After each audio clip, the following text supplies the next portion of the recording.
Hello, family. Hello. Hi, guys, and welcome to Story Time. Let me start from the beginning so I can speak to all my family individually. Hey, Nino. Should know you was here first. Hey, Nino. Hey, Reality. Hey, Madison. Hey, Lakeisha. Hey, Louisiana Cajun Girl. Hey, Trucker. Hey, Regina. Hey, Bunny. Oh, you okay? I ain't seen you in a while, Bunny. Hey, Bunny. Hey, Cherry Blossom. Hey, Devon. Hey, Fair Mom Ash. Hey, Barbie. Hey, Jasmine. Hey, Tara. Let's see. Hey, Barbie. Hey, Tay Tay. Hey, Sophie. Hey, Miss D. Hey, Pickle Rick. Yes, got it caught to the side like a pistol. Hey, Suki. Hey, Reese. And welcome to Story Time. Hey, Maya. Before you guys get comfortable, please go over and close the door. I would greatly appreciate it. We're on the bugs in. Hey, Leah. Hey, Sequoia. So please go over and close the door. Hey, Quan. Hey, Sin. Hey, Boo. How you doing? Welcome, welcome. Y'all come on in. Come on in. Find you somewhere to sit. It's seating all around here. Find y'all somewhere to sit. Close the door. Don't leave the door open. The last one leave the door open is rotten egg. Y'all with some of that old shit. Rotten egg. Okay. So 15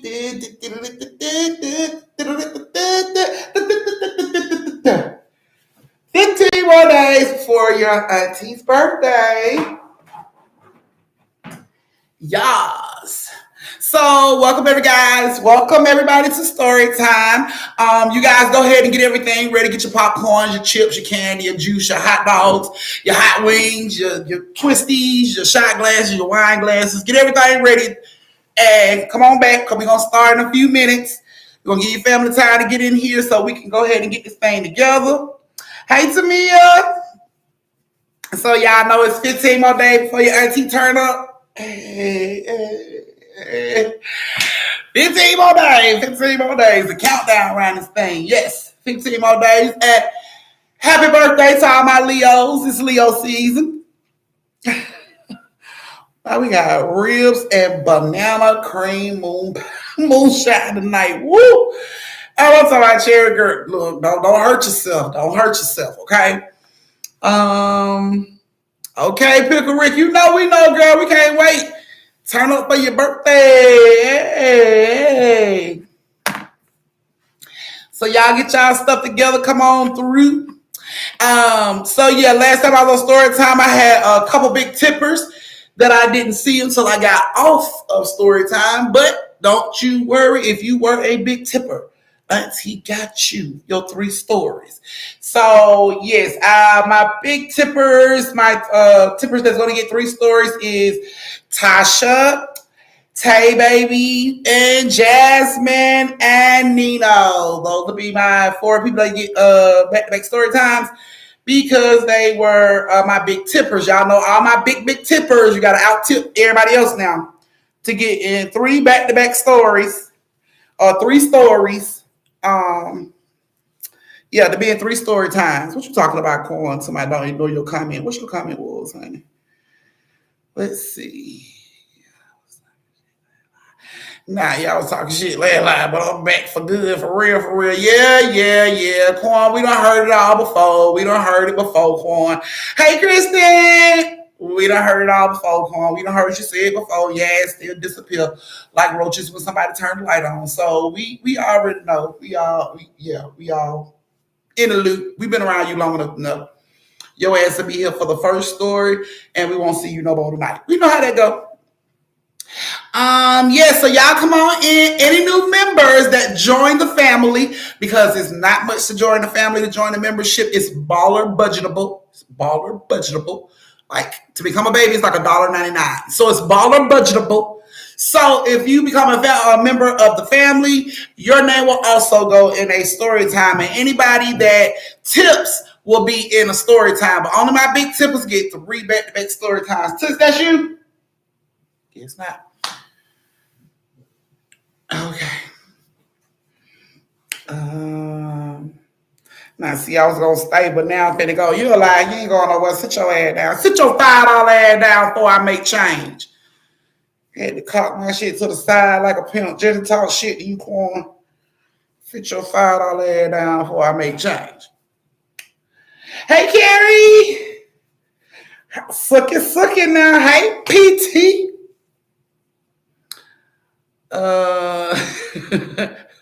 My laptop messing up, making me late. Auntie, sorry.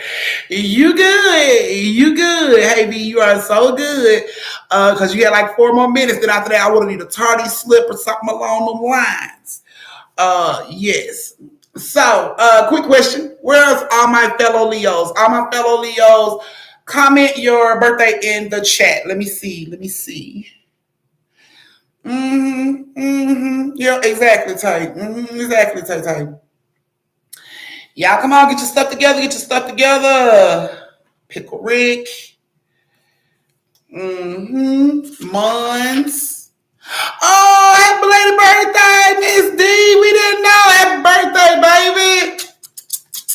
Still turned up. We didn't know, but now we know. So y'all tell y'all cousin happy birthday, happy belated birthday. Her birthday was yesterday. Happy birthday, Miss D. Suki, your birthday tomorrow? Oh shit. Suki birthday tomorrow. Okay, let's see. The show. Look, Corn asking for help. Nino Corn said he need a little help. He said he getting beat up and he need a little help.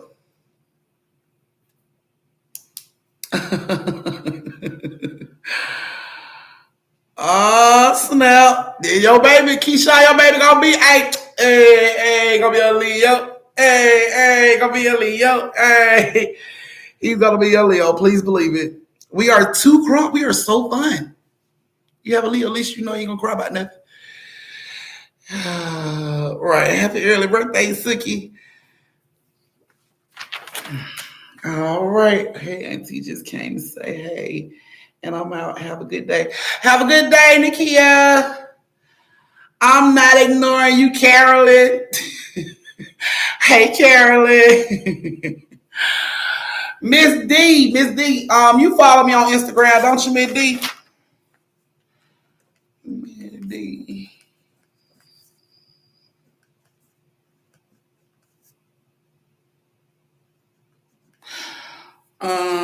Okay. So Miss D, since your birthday was yesterday, I think I have your address. Do I have your address?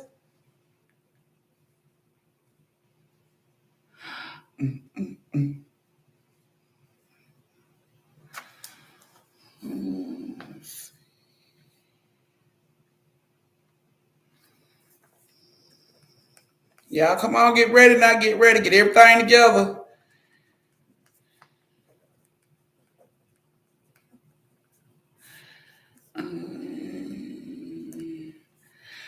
Hey, Shantae, it's about 9:29. Y'all Virgos.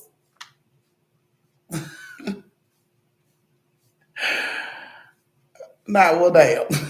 I'm still at work listening. Hey, Tasha, girl, don't hurt nobody at work. Don't hurt nobody at work. Uh, okay, so Miss D, I do have your I do have your address. Okay, so Miss D, I'm gonna send you something for your birthday. So be on the lookout. I'm gonna send you something for your birthday. Mine, I don't have your address, so Pickle Rick. So, you know. All right, it's time to start this thing. Y'all ready? Are y'all ready? So, it is time for us to officially get ready to start. Don't cuss your boss out, girl. We need our jobs right now. Don't slap the sleeves off that fucking man, Carolyn. Calm down, take a breathe, move side, count to 5, and get back. Okay, I have yours too, mine. Okay. Alrighty. Gotcha.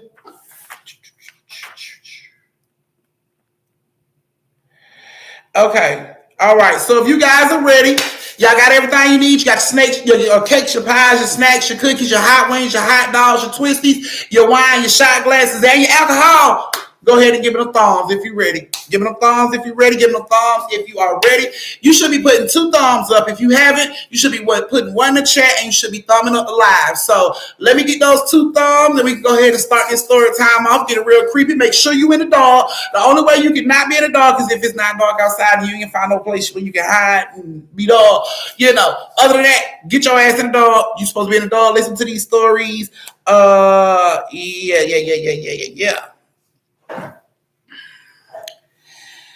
Yeah, Chucky always. I don't know what it is, but if you stare at their eyes too long and you move, it looks like they're looking at you. So don't get caught up, Louisiana Cajun girl. Don't get caught up. Don't stare too hard. Hey, no man, I ain't even see you come in.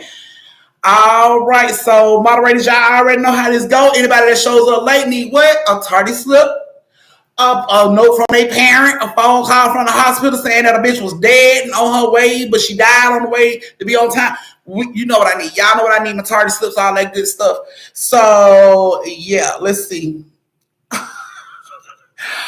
Yeah, see, yes, you put 929. That's why I was like, okay.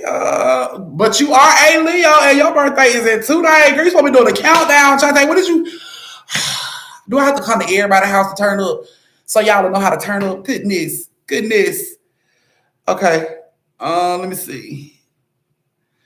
Coin that's it there. That one was for coin.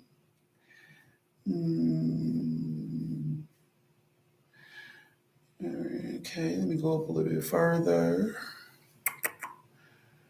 Everyone steady typing 9. I see that.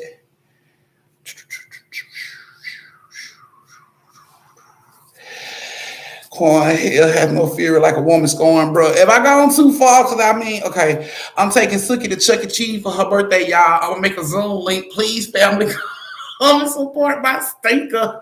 I can't with you, Nino. I really can't with you, Nino. That's a new one. Okay, who's that? Karini. Welcome, Karini. You are new. Welcome to the story time, love. Oh my goodness. Okay, Sin, don't have no accidents, honey. You ain't gotta look at the phone. You can just hear me. Just turn your volume up and put your phone down. We don't need to lose no family members or nothing like that. We're gonna definitely be at the Zoom link, Nano, to see the shindig. Okay, so our first story of the night has hey reality. Hey Kay. No, I didn't see it. I didn't see your comment, but hey Kay. All right, so our first story has Sophie, Tabitha, and Sean. Sophie, Tabitha, and Sean. This is you guys' first story of the night. Since it's Wednesday, y'all get 4 stories tonight. You are so welcome, love. Y'all get 4 stories tonight. Y'all know how this go. We get 4 for Wednesday. So I'm going to go ahead and give y'all the first story. And here we go. So our first story, like I said, has Sophie, Tabitha, and Sean. Sophie, Tabitha, and Sean. I know Tabitha probably not in here. Sean, are you in here? Sophie, I think I seen Sophie earlier. Sophie's in here. Because this is you guys' story. All right, moderators, I'm finna get ready to start. So late slips. Okay. So do everybody remember back in the day when the fucking everybody was having all them creepy ass sightings with the clowns popping up everywhere? It was all over the news. It was real big. Okay, Sophie, you here? Okay, good. So y'all know it was real big. People was coming out saying that, they had videos of weird looking clowns just looking fucking weird. You know what I'm saying? It was a big thing. I know y'all remember this shit. Yeah. So this is one of those stories. So it was around Halloween, and Sophie, Tabitha, and Sean all lived in the same neighborhood, and they were out. See, everybody remember that shit. Love you too, Sam. Yes, Miss D. So all three of the girls was out. It was Halloween, and kids were out trick or treating like they normally do. A couple days before Halloween, it had hit the news that these clown sightings was going on everywhere, and that people should be safe and be careful. Watch out for their surroundings, because don't nobody know what the clowns are up to. They just show up and they stand there real fucking creepy and stare at you, and ain't nobody really stood there long enough to find out what their motives is. 9 out of 10, you see them, you zoom in on them. That's a clown. That's a fucking clown, and then you run. You know what I'm saying? So nobody ever really, find out what the hell they want. But this is the year. So a couple days before Halloween, it comes out. Keep your kids. Watch out for your kids. It's Halloween. These creepy ass clowns are out here. You guys need to be careful. Okay, cool. So because Sophie, Tabitha, and Sean were preteens, roughly around 13, 14 years old, parents was like, it's a bunch of kids going. Y'all should be fine. Stay with the group. You know what I'm saying? Don't leave the group. Stay with the group. Always keep a group with you. Don't eat none of your candy until you get home. We can check it. They felt they baby should be fine.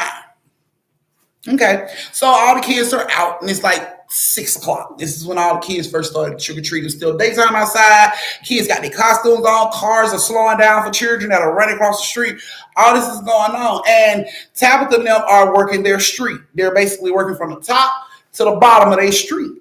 And that is what they're doing. So as they get towards the end of their street, they're still with maybe 3 or 4 kids. And these kids are like, so we going to the next street? And Tabitha was like, oh no, I'm not going. My mama said I can't go. I'm not going.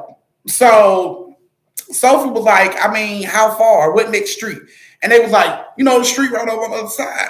And Sean was like, what's on the other street? Like, we just got so much candy going up our own street. What's on the other street? And the child was like, well, those folks be giving out money. They was like, them people over there, they don't buy candy. And when kids come knock on their door for candy, since they don't have no candy, they get the kids money. So we can get money going over there to, get candy from that street. Now, when Tabitha hears this, she like, money? Oh, that sounds like somebody called my name. Oh, yeah, let's do this next street. And Sophie was like, are you serious? They really do that? Like, yeah, man, because it's like people don't buy candy. And they know the kids are coming, so what do you do? Okay, cool. That sounds like the move, Sean. Like, how much money y'all done made on the other street before? One of the kids was like, I made like $20. We went all the way down the street. Didn't really nobody have any candy. They just gave dollars. Everybody was getting dollars in their bag. Like, oh shit, we got some money. Okay, let's go do this then. Let's go do this. Hey, Sloan. You knew, but welcome, love. So, hey, Tony. Hey, Greasy. So, hey, Simple. So they they decided to go on the other street to, get this money. So, but all parents told their children not to leave that street. Do not leave this street. You stay on this street. But we heard money. Ching, ching, ching. So it's time to go get some money. So they like, Tabitha's like, my mom said I can't leave this street, but if we hurry up, what I'm saying, she'll never know. Everybody pretty much had the same tactic. Like, we got to hurry up and do this. Because we ain't supposed to be on this other street. So they all run through this lady's yard between these two houses. They run through the yard, and now they on the other street. Now, when they get on the other street, the kids is like, you got to start from the front, and you got to work your way to the bottom. So they go to the first house, and they knock on the door. And sure as shit, these people come to the door, and they're like, oh, my goodness, we don't have candy. I'm so sorry. Bring my wallet, James. James brings the wallet. And, she gives out dollars to the kids. And Tabitha and Sophie and Sean is like, why the fuck didn't we know this 3 years ago? Like, why are we just now finding out about this year? Like, I could have been getting money all these years and nobody ever fucking told us. Like, Who the hell sent the memos out? Somebody had to fuck up my email address because I didn't get the memo that these motherfuckers were giving out money on the other street. So they go to a couple more houses and the same shit. Money. Like, oh, I'm so sorry. We didn't buy any candy. Here you go, love. Like, what the fuck? Oh, hell yeah. But this the move right here. My mama ain't gonna even care that I left the other street when she see I come back with all this money.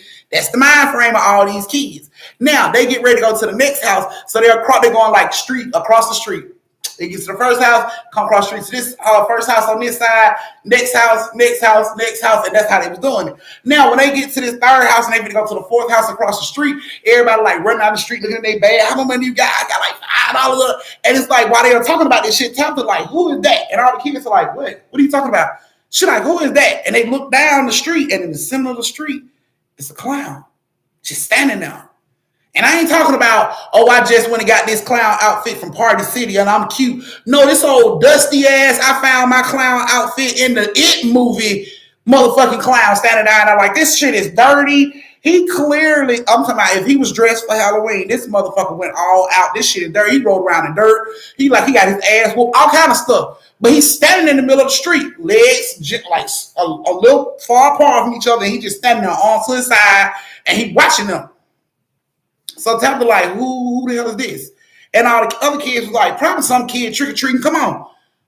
You sure? Like, yeah, come on. So they all go on to the next house. They knock on the door. Nobody comes to the door. They leave that house and they go back across the street to the other house. When they get out in the street, Tabitha noticed the clown is closer. She like, hey, y'all, look. So everybody stop and they look down the street and the clown is closer. So one of her friends is like, yes, everybody's out trick-or-treating. Like, why are you tripping? Come on, we're going to miss out. These folks go to sleep. We ain't going to be able to get no more money. Like, come on. And they grab Tabitha arm. So Sophie's like, yeah, something ain't right about that. That's not cool, Sean. Like, so it just be weird-ass kids just standing in the middle of the street like this, like just standing there staring at people. The kids are like, come on, we're going to miss out on the money. So they all just rush up to the door. They knock on their door. Sure shit, man comes to the door. Oh, I'm so sorry. I'm so sorry. I didn't buy any candy. Hold on. I'll be right back. He goes into his house. He comes back out with a bag of apples. He like, I got apples. I got apples. And instantly, Tabitha was like, my mama said I can't eat apples. And all the kids all of a sudden had the same lie. I'm allergic to apples. I can't have that applesauce make my throat itch. I'm not allowed to eat that. And the man was like, oh my goodness, I'm so sorry. Let me just get my wallet. Okay.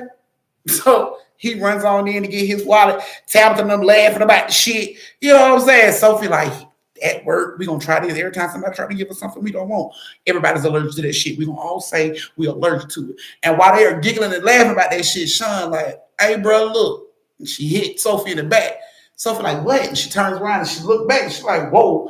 Now the clown is standing at the end of this man, like, walkway, like on the sidewalk. Like, all he need to do is just walk up the walkway up to the steps and he's there. So now this motherfucker standing down in the walkway.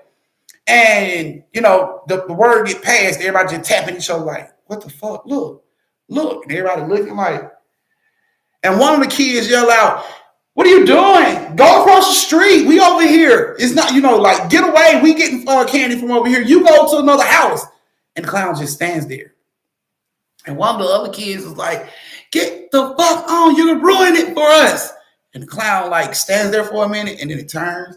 And it walks off. But he don't walk on down the street. He walks and he makes a right as if he's going around this fucking house. And Tabitha's like, I don't like this, man. This ain't cool. Like, I don't know what's going on, but this ain't cool. So they still standing there at the door waiting on the man to, to bring the fucking candy. They still waiting on him to come bring whatever he's going to bring. And then they hear, like, while they're standing at the door, it's like...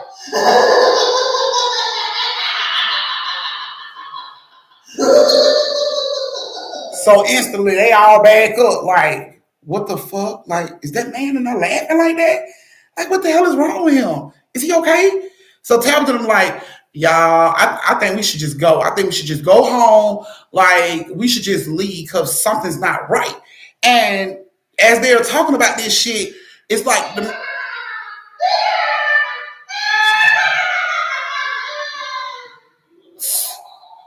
so they all like, what the fuck? So they back up, and one of the kids was like, you think it's the dude? So Sophie's like, she walks up to the door, and she like, Excuse me, sir. Are you okay? Did you forget we out here? And excuse me. Excuse me, sir. Did you forget we out here?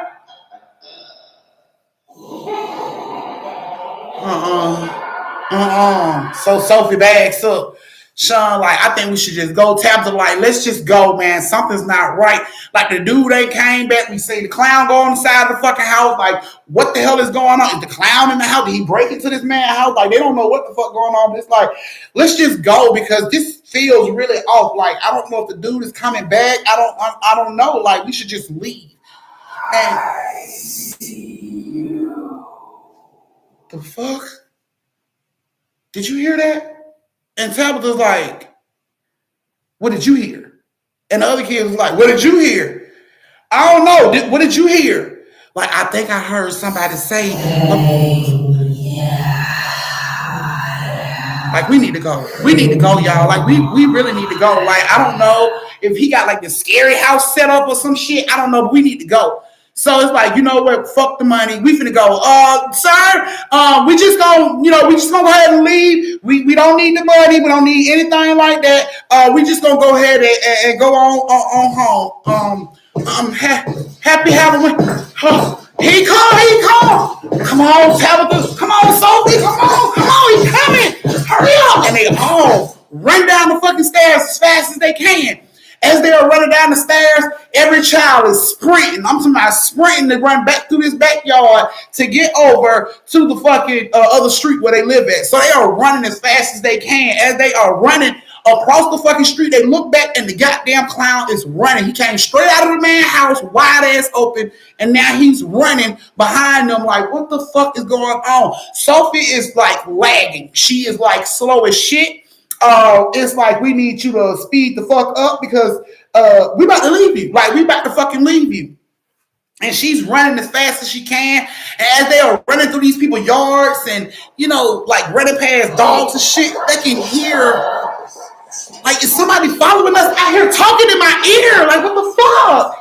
And they are sprinting. Still, the fucking clown is behind them on their ass. He is running as fast as he fucking can. They are running as fast as they can.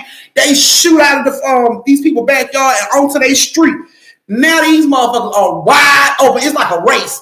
Everybody is flying down the street. When they are running down the street, they notice a crowd of people in the street. So they are screaming like, help, help. And all these people turn around and it's their parents.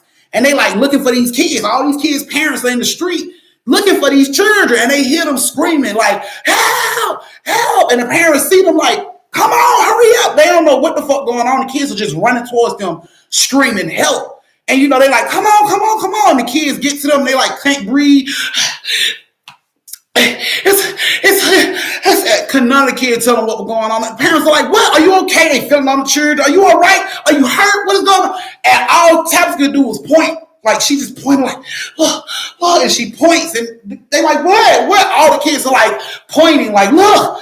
And all the parents look up and they look up the street and it's the fucking clown. And he's standing in the middle of the fucking street, just staring down at them, at the group of people. He's just standing there. And it's like, we gotta go. Tabitha, Sophie, Sean, everybody trying to tell their parent, we gotta go. And dads, you know, the men out there like, nah, I heard about this shit on the news. I'm finna bust his ass. He's standing around here thinking our street's something to play with. And the dads get ready to walk up on him, on this clown. And the kids are telling him like, no, don't do that. Don't do that. Sophie like, please, Dad, don't do that, please. Tabitha saying the same thing. They are begging and pleading with their parents. Don't do this. Don't go up there. Don't say nothing to them. Let's just go. And the moms are standing there holding them and they are looking at the dads. And all of a sudden you see this motherfucker start to walk towards them. And he coming. And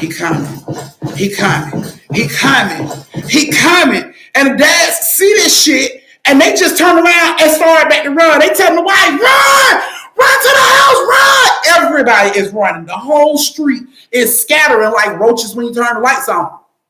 Everybody running as fast as they can to their fucking house. Everybody make it to their goddamn house. Sophie, Tabitha, Sean, them and all their parents make it to the house. The other kids, them and all their parents make it to the house. And everybody get in the house, lock the door, and they are looking out the window. This fucking clown is standing in the middle of the street, looking at everybody's house, like looking at all the houses on the fucking block. Like, I'm gonna fuck up every child and parent that lives in these fucking houses. He stood there on the streets.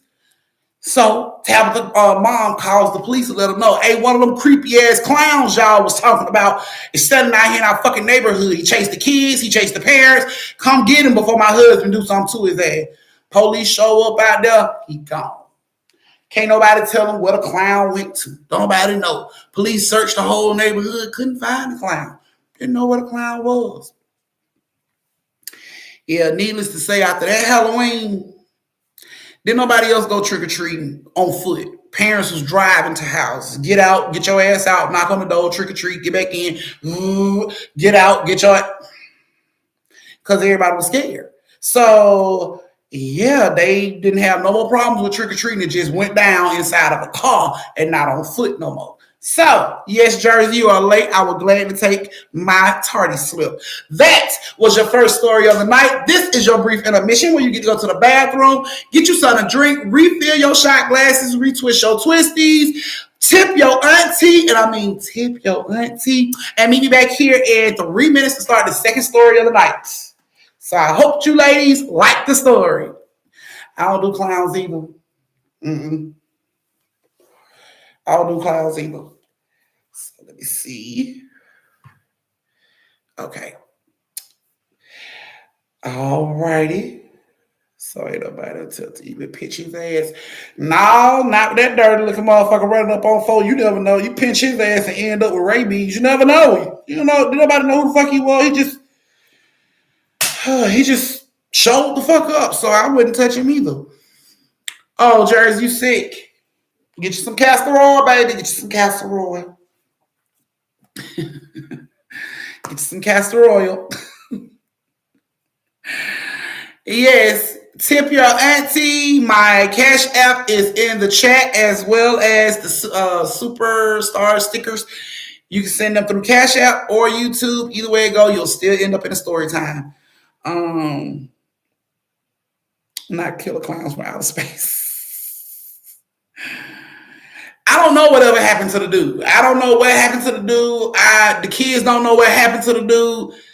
They never even went on the other street no more after that shit happened. So don't nobody know what happened to the dude. They don't know if his ass got hurt by the clown. They don't know. They just never went back over to the other side of the street. So nobody knows what happened to the dude that's supposed to be going to get money for Halloween. I don't know. I have no idea. Hey, Hennessy.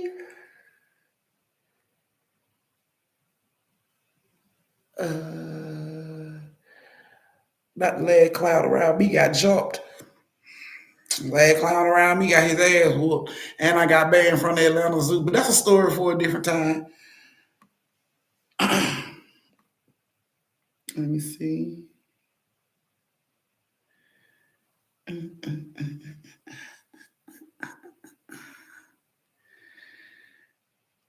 Okay. So how'd you guys like the first story?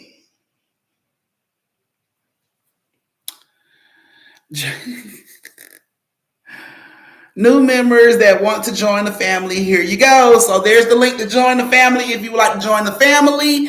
I told you guys, if you join the family, you will also be in a story time.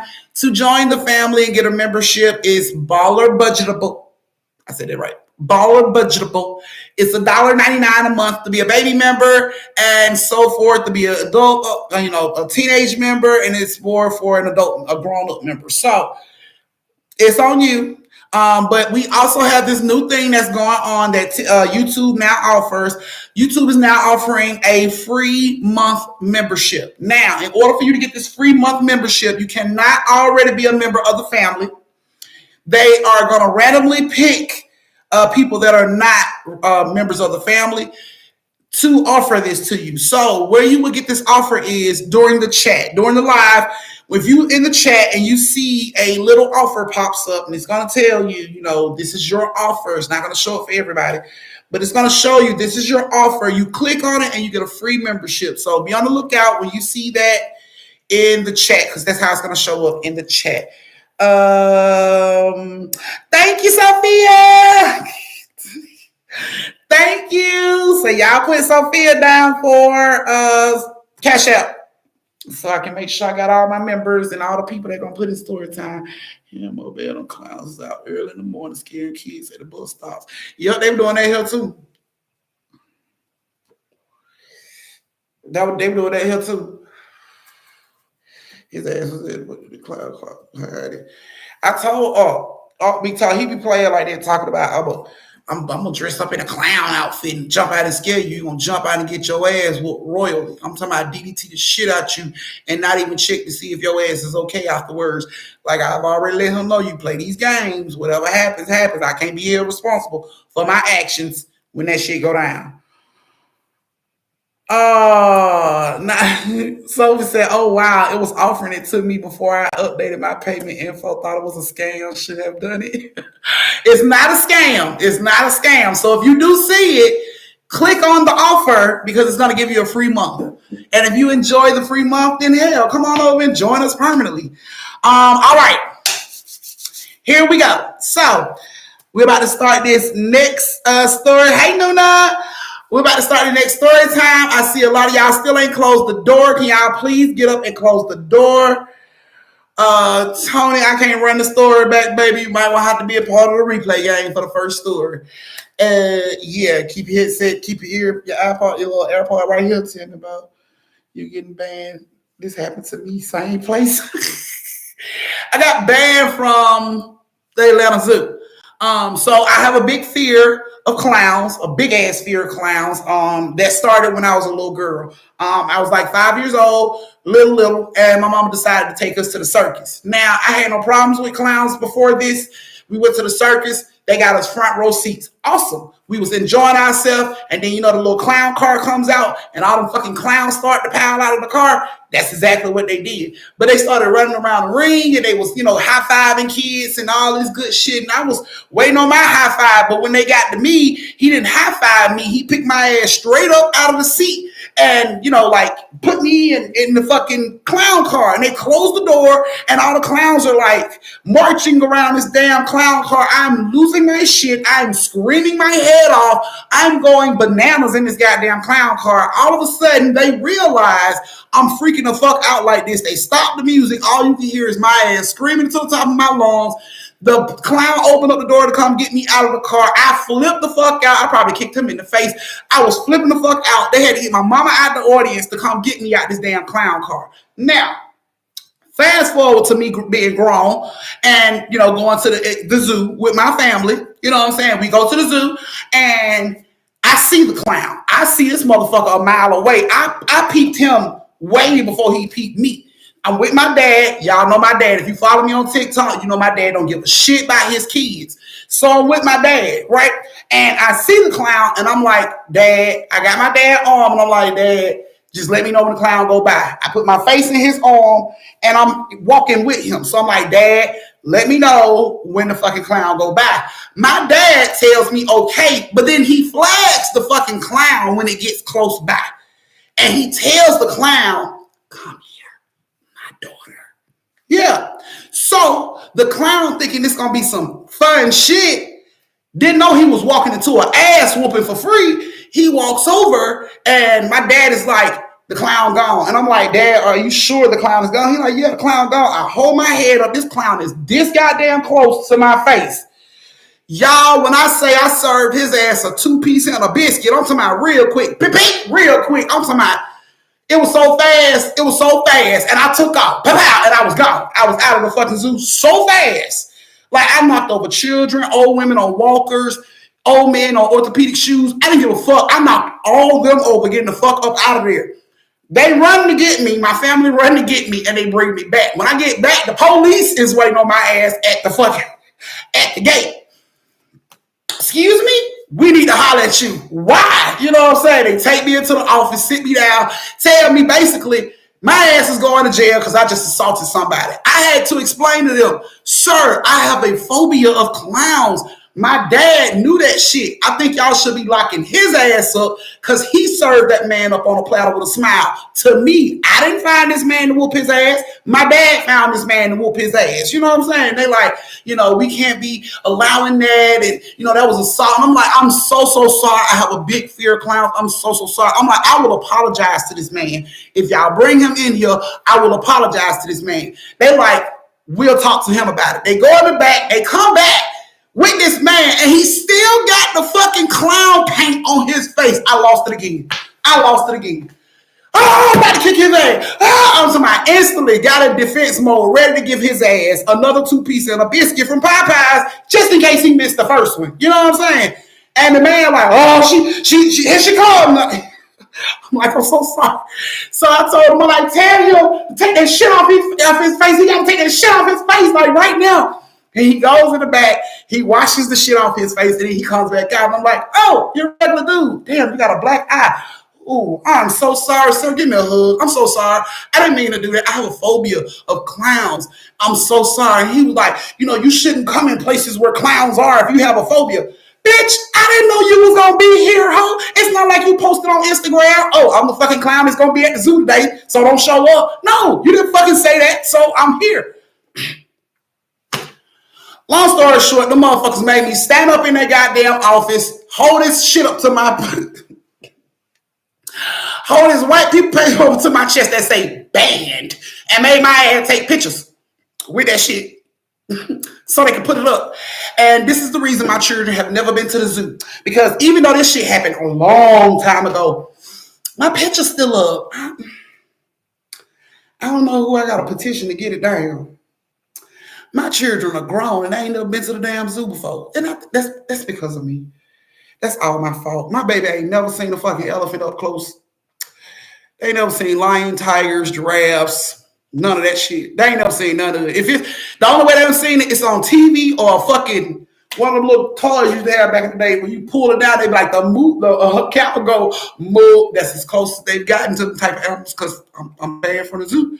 So I mean, I'm good with the aquarium though. They've been to the aquarium, they seen the fishes, but any animal that graze, walk on 4 legs, my babies ain't seen their ass up close and personal. My kids flip out when they see the fucking elephants on TV. Touch be like, dang, they so big. Like, I'm so sorry, I ruined your whole fucking childhood. Cause I ain't never took you to the damn zoo to see a stinking ass elephant in person. Anyway, thank you, Suki. Anyway, I'm still banned from the Atlanta Zoo to this day. I wasn't planning on going back after that situation, but they still got my picture up. That shit was a long time ago too. That shit was decades ago, and they still got my fucking picture up. That is retarded. I need to send a letter to the president. This is crazy. I shouldn't still be on the fucking no zoo song. Anyway, okay. Okay, let's see who all read. Everybody read? I'm sorry, y'all. That little side story. I'm so sorry.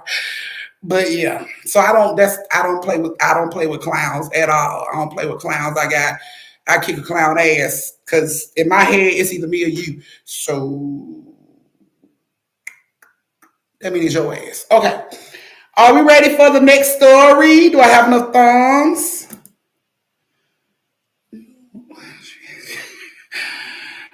Go to a different zoo at a different time. Where? Atlanta has one zoo in Atlanta. There's no zoo in Macon. There's no zoo in Albany. There's no zoo in Noonan. It's right here in Atlanta. It's the only goddamn zoo. So, and see, the animals in the zoo here in Atlanta are different than the animals in other zoos in other places. See, the animals here in Atlanta, they've been living in Atlanta all their lives. So when we walk up on up on them and these glass and shit they behind, they know us. It's like they know us. You know what I'm saying? They high five us and shit. It hit different than other places. You know what I'm saying? Like a tiger walk up on your ass and rub you like you're a dog. Hey bitch, you brought some green with you because I'm hungry. Yeah, like they hit different than other zoos. I know I can have a conversation with half the animals at the fucking zoo in Atlanta. These other zoos, they just regular fucking animals. They just regular monkeys that swing around and shit on people. But the monkeys here in Atlanta will bring you a cold beer, bitch.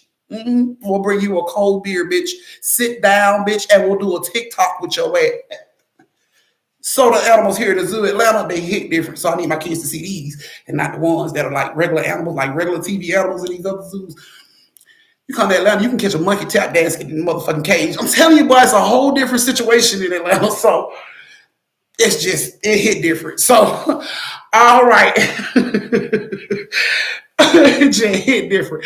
Hey, no, y'all remember Willie B? Willie B was a part of the family. He was the oldest gorilla in fucking Atlanta. He was a part of everybody's fucking family. Everybody had pictures of Willie B. Willie B was a part of everybody's fucking family. So our animals hit different here. All right, so our second story has Kim, Carmen, and Tara. Kim, Carmen, and Tara. Oh, Columbia Zoo. Animals had dead, honey. Girl, our animals be doing TikToks, honey. They have their own little fucking TV shows and all kind of shit, honey. Don't let one of them motherfuckers fuck around and get pregnant. Oh, that shit gonna be on TV all day, honey, all goddamn day long. We gonna have to sit back and watch this big ass animal walk around and moan and groan, and then we gonna get to watch her have her fucking babies, and then everybody in Atlanta get a chance to vote on what the fucking baby name is. That's how it is in Atlanta. Any animal that has a baby, it hits the news. Like somebody died, it hits the news. Biggest shit in Atlanta. And then it goes out. What are we naming the new baby octopus? What are we naming the new baby bear? Like it always, we name our own animals down here. Mm-hmm. Not some silly woman in cargo shorts. No, we take a vote on that shit. It's an executive process here in Atlanta, and we name our animals here. So that's how we do it here. Maybe it's different where you are, but this is how we do it here. That's why I say it hit different. All right, so let me see. Do I have Kim? I don't see Kim. I know Tara in here. There go Tara. Let's see Carmen. Carmen in here. What? Carmen is not in here. Need to call her parent. All right. So our second story of the night, like I said, has Kim, Carmen, and Tara. And guys, this is a late Lanier story, so buckle up and hold on to your ass because it might just pucker from this story. All right, here we go. Kim, Carmen, and Tara. Kim was throwing a birthday party for her niece. Her brother passed a while ago, and she's been trying to help the baby mom with his child, her niece. So she decided to throw like a little shindig for her niece at none other than Lake Lanier. Now, if you from Atlanta, you would have never thought of no stupid shit like that. You took your child skydiving before you took your baby to fucking Lake Lanier, but this is where we're going. So she decides she's gonna take her baby to Lake Lanier, and Tara and Carmen and Kim all go. Now, Tara's the baby mama, Carmen is the daughter, Kim is the cousin, the aunt. So Kim got all these people out here, all these kids and stuff out here. She said she threw her party for her niece Carmen, and she wanted everybody to come. Now, a lot of people was like, no. A lot of people were like, no, because everybody, they don't say exactly why. Everybody uses the same excuse. It's dangerous. They don't go into detail. They just say it's dangerous. So a lot of the people were like, it's dangerous. I don't want to go out there. A lot of people be getting hurt out there. I don't want my baby out there. Kim was like, that's fine. If you don't feel comfortable, that's fine. So all in all, probably about 6 kids and their parents showed up, and Tara was there with Carmen. So they get down there, and Kim had a little area over in the picnic area where she had everything set up for the cake and the food that they had and all that stuff. So she's setting up all that stuff, and of course the kids are just like out there in their bathing suits and swimming trunks and stuff, and they are begging to go in the water. Like, can we get in the water? Can we get in the water? Because everybody's in the fucking water.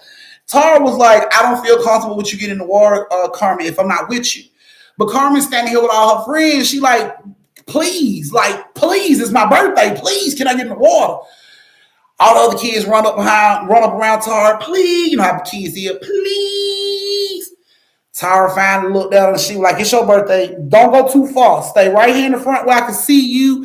Don't go too far out into the water. We're going to be singing happy birthday and eating in a minute. So, of course, Carmen was like, okay, but kids don't listen. When fun involved, kids don't hear shit. When fun involved, this is what you sound like to your child.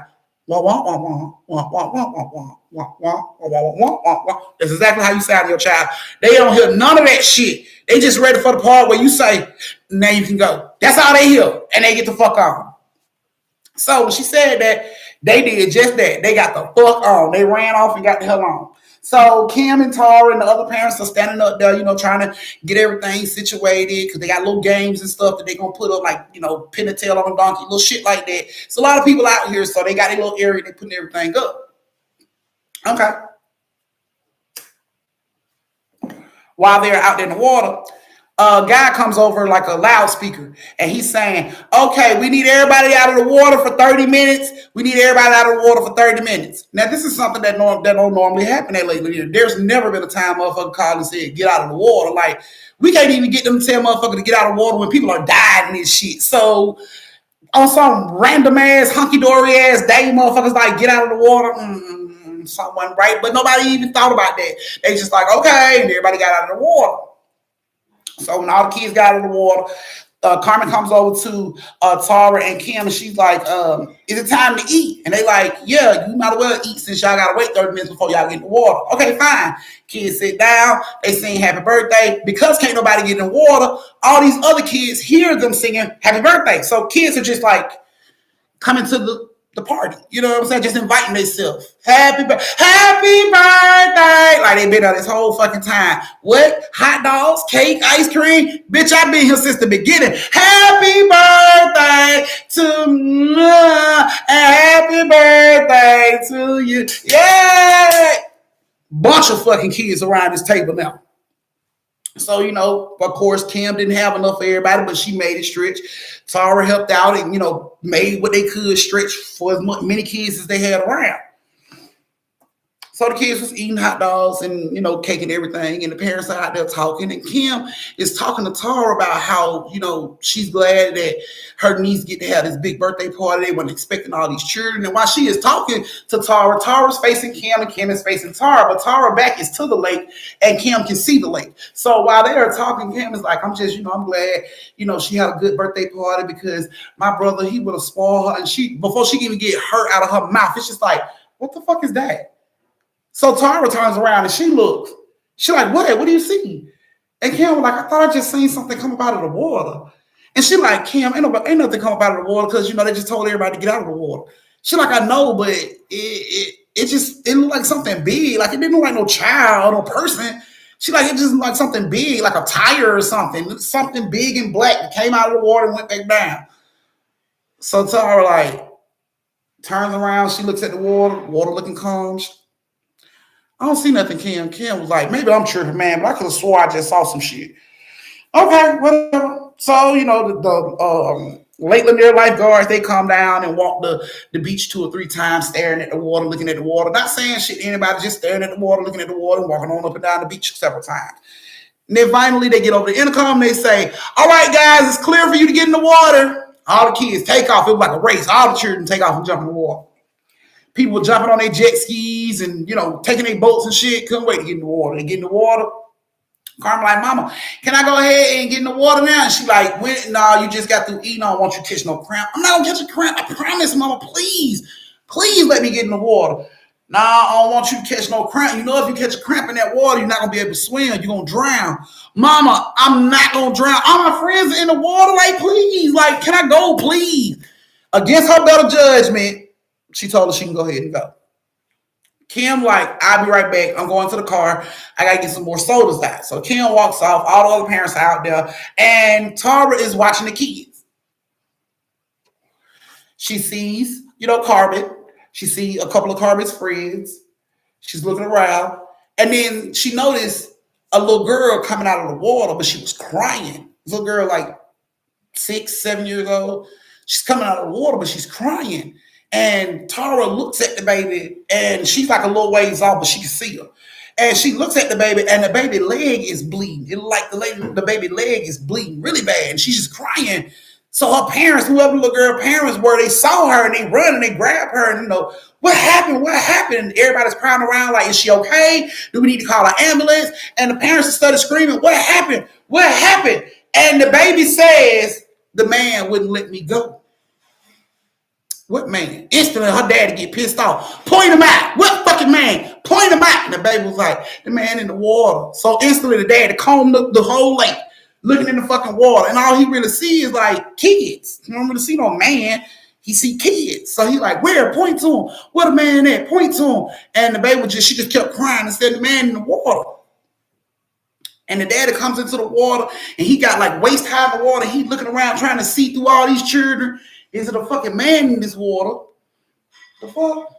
And while he's looking around, he screams out, what the fuck? And he just runs back out of the water. When he comes back out of the water, y'all, his leg like it was sliced with a razor. It was so clean that shit didn't even start to bleed until he came out of the water. It just started spewing down his leg. And he runs over to his wife and she like, what the hell is going on? What happened? And he like, I don't know, something fucking cut me in that water. What's in the water? He like, I don't know, something, give me a towel. So people are like, what the fuck is going on all of a sudden? Tara's feeling like something's going on. She's getting a little close to the crowd to see what they're saying, but she, don't know what's going on. Kim is coming back from the car. All of a sudden, you hear Kim say, Tara! Tara! So Kim looked back like, what? She like, the water! So Tara turns back around and she looks, and Carmen and another little girl, it's like they glued together, but they not. It looked like they glued together, but both of these babies is going down. They like they fighting each other, trying to stay up. Both armies pushing each other down, trying to stay up. She like, they drowning. So, of course, when Kim says that, everybody else on the beach hears this shit, and they all like, oh my God, the kids are out there drowning. So Tara runs into the water to go save them. When Tara gets close to them, she like, come here, Carmen, come in. Carmen like, I got a cramp, my leg, I got a cramp, I can't swim, I got a cramp. So Tara trying to hurry up and get to her. Tara gets within arm length of grabbing her baby, and she snatched back and under. Like that shit was under and back all at the same time. Everybody on the beach saw that shit. Instantly, Carmen starts to scream, Mama, Mama, Mama! She flipping the fuck out. Kim now is running into the water to try to help. She gets into the water, and time she gets into the water, she starts to scream. Like when she gets like maybe breast deep into the water, she starts screaming her head off like, help me! And everybody is watching her stand up in this water, but she is screaming her fucking head off like, help me, stop, help me. And don't nobody know what's going on. The kids are scared, you know what I'm saying? So when Carmen sees Kim is in the water like freaking the fuck out, her friend is trying to get to Kim, you know what I'm saying? But they don't know what the fuck to do. Like, Carmen got a cramp in her fucking leg, so she can't really swim. Her mama done went under the water. Kim trying to get in to help her, but Kim is all of a sudden screaming in the fucking water. She don't know what the fuck going on. You know what I'm saying? So the kids are trying to get to Kim. All of a sudden you hear help from behind them. They look back, and Tara ass is like damn near in the middle of the fucking lake. She like 1,000 feet away from everybody. Like she is a long ways from the fucking shore. How the fuck did she get over there? So, men are getting into the water. They are screaming for the lifeguards. Lifeguards are screaming for everybody to get out of the water.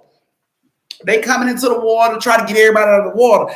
Kim is trying to run out of the water. She is screaming. She is charging, trying to get out of this water. She finally makes it out of the water. When Kim gets out of the water, her arms are bleeding and scratched the fuck up. Her chest, her shirt was ripped as if somebody pulled that shit. Her shirt was ripped. Her breast was scratched up deep. I ain't talking about like, no, I'm talking about bleeding, like deep fucking scratches. Like somebody beat her ass under that water and she couldn't do nothing about it. So when she gets out, she just standing there freaking out like, what is this? What is this? And, they trying to get control. Sit down, calm down. Other lifeguards are in the water trying to pull Carmen and her little friend up out of the water. And they are calling for a boat. Like, we need a boat right now. We need a boat right now. So lady too far out. We need a boat. Just so happened this dude comes by on his boat and they flag him down. They're like, we need to go get that lady. She all the way out there. She ain't got a life jacket on. We need to hurry up and get to her. So the boat, stops so the lifeguards can get on, and drove all the way out there where she was. They picked Tara up on the boat, bring her back, and they're bringing her back because the dude can't come all the way to the surface or his boat will get stuck. So they brought her as far as they could bring her, but she was scared to get back in the water. She like, I'm not getting back in the water. Y'all better figure something out. So they brought a raft to put her in, and so they could pull her back to shore. They pull her back to shore. She gets up out of the water, y'all. She is hollering. She is crying. Of course, Carmen is like, what's going on? What's going on? Kim is crying. She all fucked up. They pull her out of the water, and instantly the lifeguard is like, call 911 right now. Right now. What's going on? What's going on? No. Call 911. They covered her. They blocked her, covered her, took her ass off and covered her. So ambulance and police and everything get there. And when the ambulance get there, they check on Kim, tell Kim she going to the hospital. She might have infection in them bruises and shit that's in her skin and stuff. Take her over to where Tara is. Tara is missing these two fingers. These two fingers are missing off her fucking hand. She has three deep bites on her side, like deep ass bites, like jaws bit her on her side, like something tried to take a chunk out of her ass. She had bites on her side. She had bites around her feet and ankles.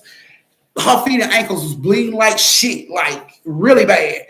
And she was missing those two fingers. And they was like, she was hysterical. They couldn't get control of her. They had to give her a shot to like calm her down so they can put her ass in there and put the little things on her to get her vitals and shit. Rushed her to the hospital. Her and Kim and Carmen all at the hospital. Kim checked out fine. They gave Kim a tetanus shot. So if she did have any infections, the tetanus shot would take care of it. Carmen was okay. She just had a cramp in her fucking leg, but she managed to make it out. Tara, when they brought Tara out and Tara was in her room in the hospital, they go in there and they ask Tara, like, Kim is like, what the fuck happened that day? Like, I don't know what happened. I tried to get in to save you. I don't know what was going on. And Tara just started crying. And they was like, like, what's wrong? Like, what happened? And Tara was like, you're not going to believe me. Yes, I will. I believe you. Tell me what happened. She like, no, because you're going to think I'm crazy.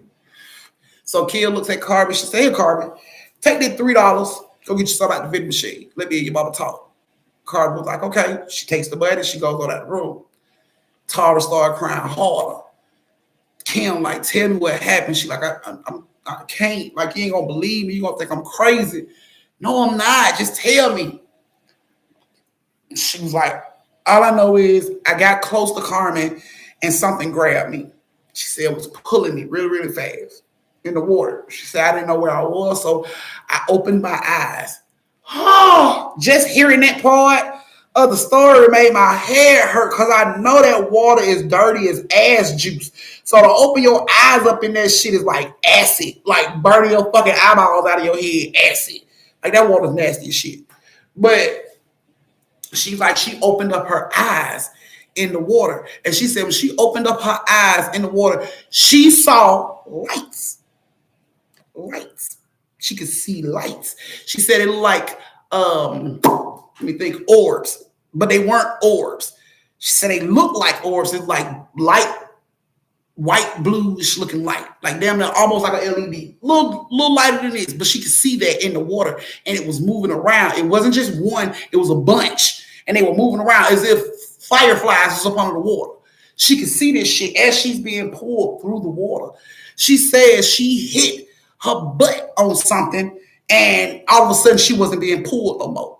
She said when she like turned around to look to see what the fuck it was, she hit her ass on a cross. A cross.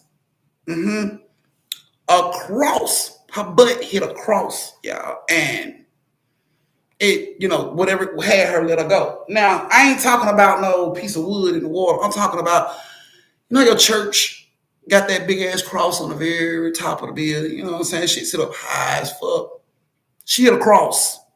So I'm assuming she was where the church was in Oscarville. She hit a cross. And that shit shook her loose. She said when that shit shook her loose, she started swimming to the top as fast as she could. She said she could see the little blue lights all below her, around her feet. You know what I'm saying? At the bottom, below her feet and everything. She could just see that shit. She was like, and when she tried to focus to see what it was, she said actually it looked like people. She said like people. Like she saw them like arms moving. She said it looked like people in white flowy gowns. You know what I'm saying? With light on them. That's what it looked like to her. And she couldn't believe that shit. She just kept swimming because she said it looked like they was coming up to where she was. So she just kept swimming as fast as she could. She said she had no idea she was that fucking far out into the lake. She didn't even know she was pulled that far out into the lake. She said she noticed when she was coming up, the water was cold, but she knew that the water was warm when she got in. So she knew she was too far out. She was in a spot where she shouldn't have been. But they managed to get her out and everything, and she still has like fucking PTSD from the situation. She still have the nightmares. She still see these orb spirit looking things that was in the fucking water. She still can remember the church.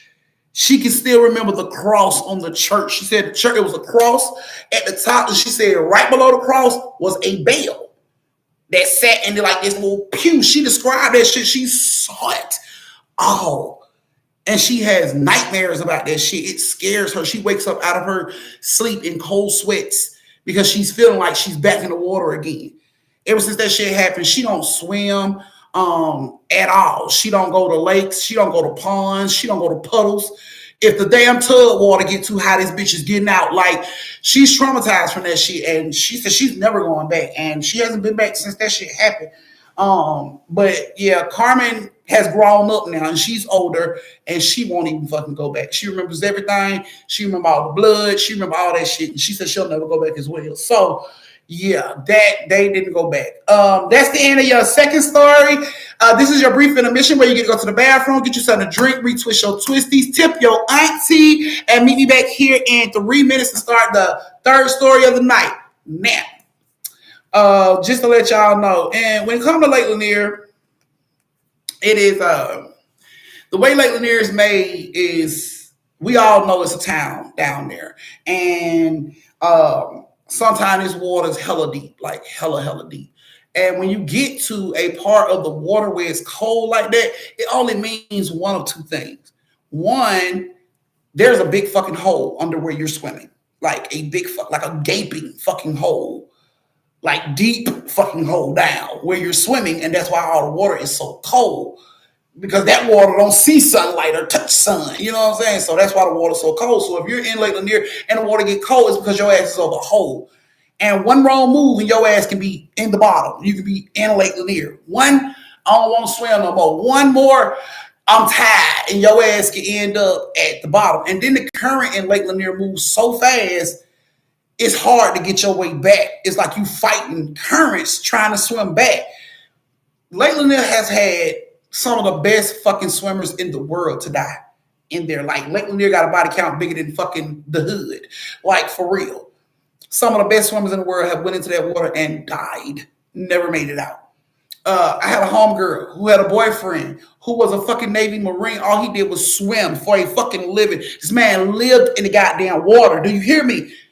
Swimmed for a fucking, this is what this man did. He was part of the goddamn rescue team. You jump out the helicopter and you jump into the water and you save people. This is this man's job. The training that this man had to take just to get his certificate in this type of job in the Navy and shit, it's like beyond us. Like, you got to hold your breath for at least 4 to 5 minutes. You got to be able to do that type of shit just to qualify to be in these group of motherfuckers. And he himself came to Lake Lanier a few years ago with some friends, went out into that fucking water and never came back.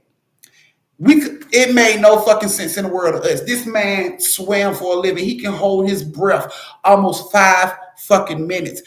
He can save people in the fucking water. And you mean to tell me this grand fucking swimmer who swims for a living went into this water, never came back. Never came back, y'all. It was so heartbreaking watching my homegirl stand at that fucking dock and pray that that boy was coming up out of the fucking water, praying that his friends can jump in and find him. And you know what's even more fucked up about that shit? They couldn't even bury him because the police and Lake Lanier and all them folks, they stopped looking like 3 days. After 3 days, they stopped looking. His family didn't have the money to hire people to go look for him. So his body still in that fucking water, floating around some goddamn well, still in that water. Body was never recovered. And it's not just him. A bunch of people go into that goddamn lake and drown, and their bodies are never fucking recovered. So y'all are swimming around in this damn dead people juice. I mean, think about it. I told y'all a story on TikTok about Miss Parker now, who was going to the Clark's Gable and ran off the bridge, and they didn't find this woman's body or her car for almost 20 some odd goddamn 20, 30 fucking years. Do you know how many people was in Lake Lanier while this body was decaying in that water? When the body starts to decay, it ooze fluids. Shit that ain't good for other people to ingest. But you got people in this fucking water that just I was choking. A rotten ass body for 30 years. That's 30 summers of jumping your ass in that rotten body water. That lady body sat down there and rotted and decayed. And people were in that water fishing and eating the fish out that water and swimming and choking off this fucking water while that lady body sat there in that fucking water under 90 feet of water and decayed for 30 fucking years. It took them 30 years to find this lady body, 30 fucking years to find this lady body. And when they found her, she was all kind of fucking decayed. Yeah, I believe if they were to drain Lake Lanier, baby, they probably find Jimmy Hoffa in that motherfucker. I'm talking about, baby. That's why you can't. So, yes, please believe it. Thank you, Tara. Please believe it. That's what I be trying to tell folks. 30 summers are splashing around in that lady dead ass water juice. Them fucking catfish the size of fucking grown ass men down there. Yeah. And you swimming around talking about this is why I won't have my summer. The devil is a lie. The devil is a fucking lie because I will not. I live here. I can go there anytime I want to, every day, all day. I don't because I ain't stupid. I don't. All right, you guys. Third story of the night. Come on, give them thumbs, give them thumbs, give them thumbs. I see a lot of y'all are chilling and ain't gave me a thumb. Thank you, Carmen. Yes, with the big heart. Thank you, Carmen. Oh, yes, love. Thank you, Queen. Okay, guys. So I see y'all are comfortable and y'all ain't thumbs up the live. Can I get y'all to get up and close my door? It's hot as shit in here. So can y'all it ain't gonna take that long, like 3 steps to the left, push the door, come on back. It ain't gonna take that long, ain't nobody gonna steal your seat. Your seat gonna still be here when you get back. Don't you worry. Just close the door.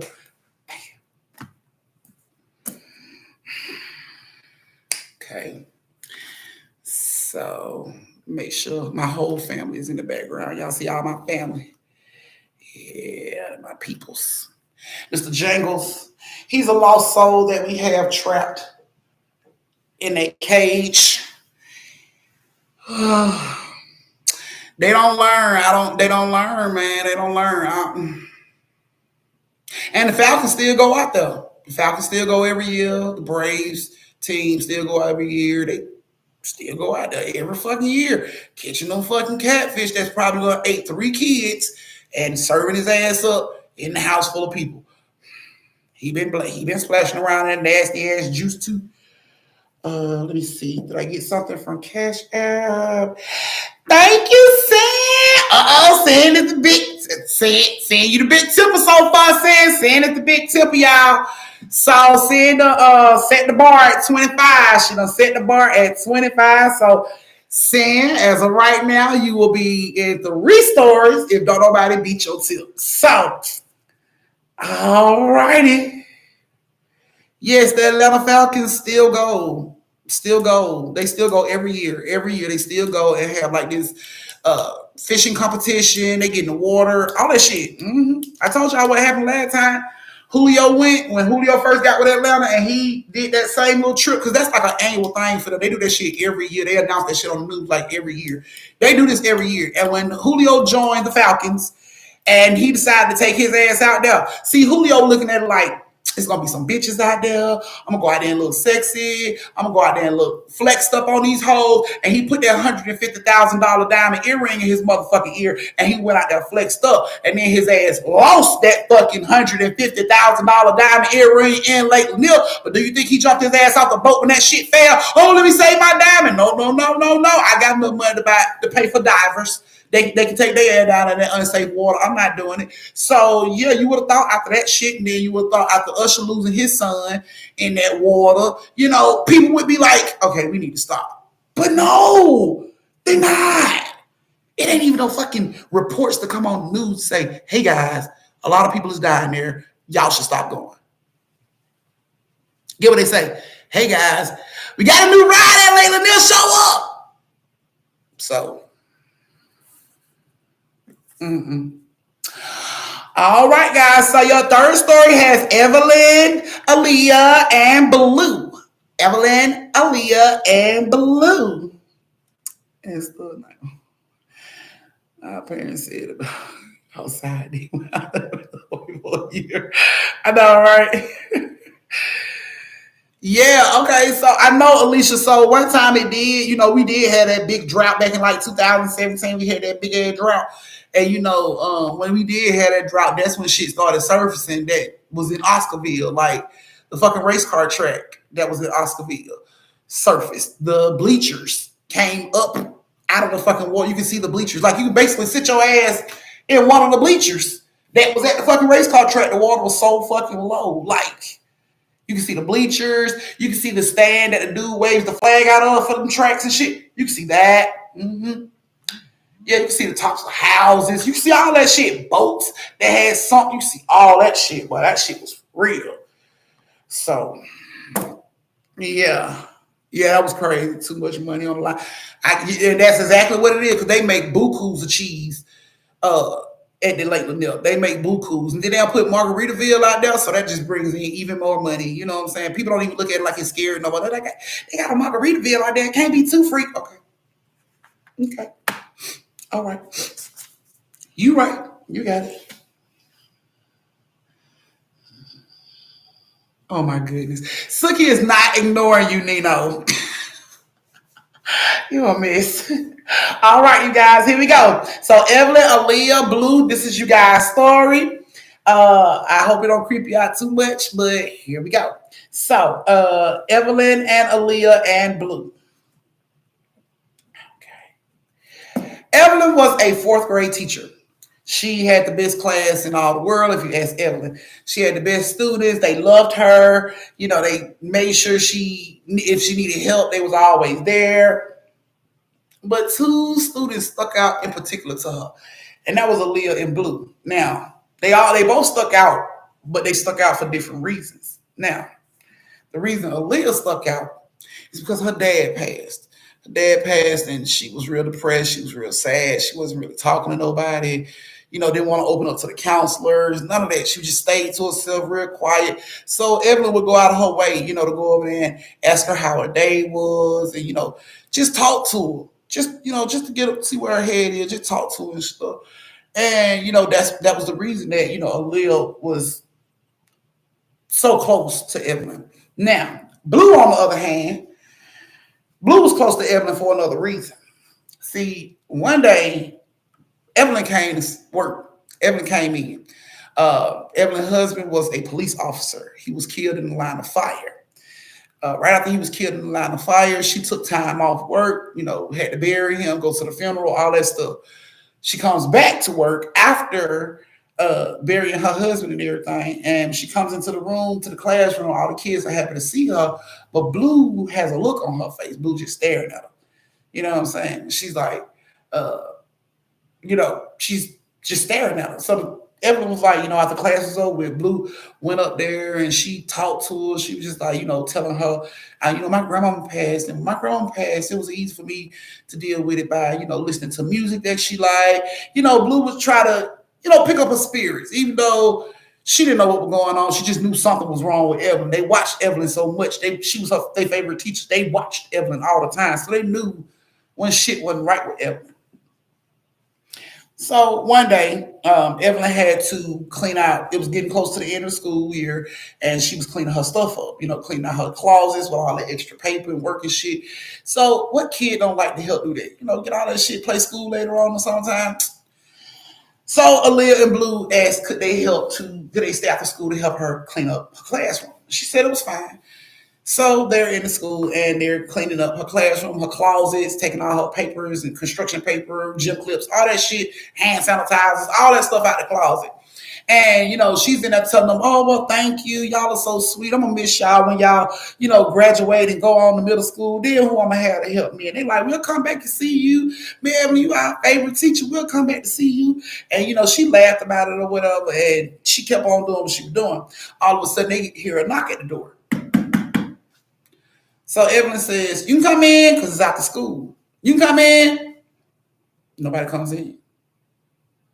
So, of course, Aaliyah and Blue looks back at the door. They look back at Evelyn. They're like, somebody at the door.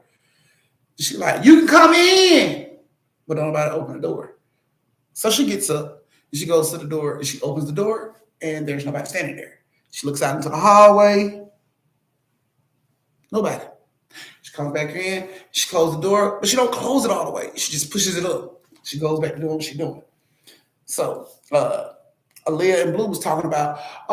So do you think you'll be teaching fifth grade? Because I want to have you again for fifth grade. Is Miss Evelyn, are you gonna be teaching for fifth grade? And she stood up and started laughing. She like, y'all know I'm a fourth grade teacher, and if you want to see me again, you got to get kept back. But I doubt either one of y'all get kept back. You know what I'm saying? And she's talking to them about this shit, and all of a sudden the door creaks.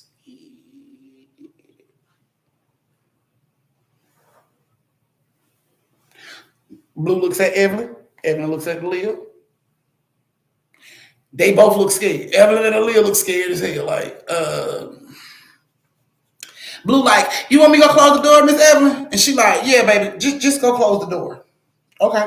So she gets up and she goes to close the door. And she don't, close it all the way. She just pushes it up and turns around and rushes back over to help finish cleaning up. So, and they talking about it. She's like, well, I'm not gonna do fourth grade. I'm not gonna do fifth grade next year. I'm gonna stay at fourth grade. I think that's the best place for me to be in fourth grade because that's when I get to meet, all of you guys.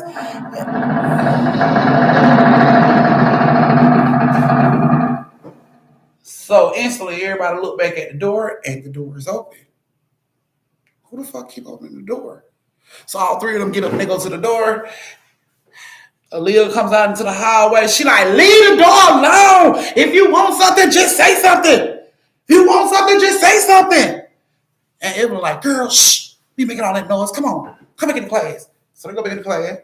And everybody's cleaning up in their own little area, getting everything together. Clean up. Getting everything together. She like, y'all almost done? Yes, ma'am. We almost done. We just getting the rest of this little stuff up right now. And we almost done. Hell. Man, Evelyn, you heard that? And Evelyn was looking at their like, did you hear that? Man, Evelyn, did you hear that? And Aaliyah like, I heard that. What you heard, Blue? And Blue like, I thought I heard somebody say help. And they ran to the window and look out to see if any kids at the playground or any children outside. Like, I don't see any kids. Like, Miss Evelyn, did you hear it? And Evelyn's just sitting there like, baby, look, just hurry up and get this stuff together. Let's just hurry up and get this stuff together. So they hurry up and they getting their stuff together. While they getting stuff together, Evelyn like, okay, I'll be right back. Let me go to the bathroom. And when I come back from the bathroom, then we can go ahead and start taking stuff to my car. And they're like, okay. So she goes on to the bathroom. She goes to the bathroom in the hallway right by her classroom. So she goes in there and the girls are in the classroom cleaning up like they supposed to be doing. And while she's in the bathroom, like, using the bathroom, all of a sudden, she hears, help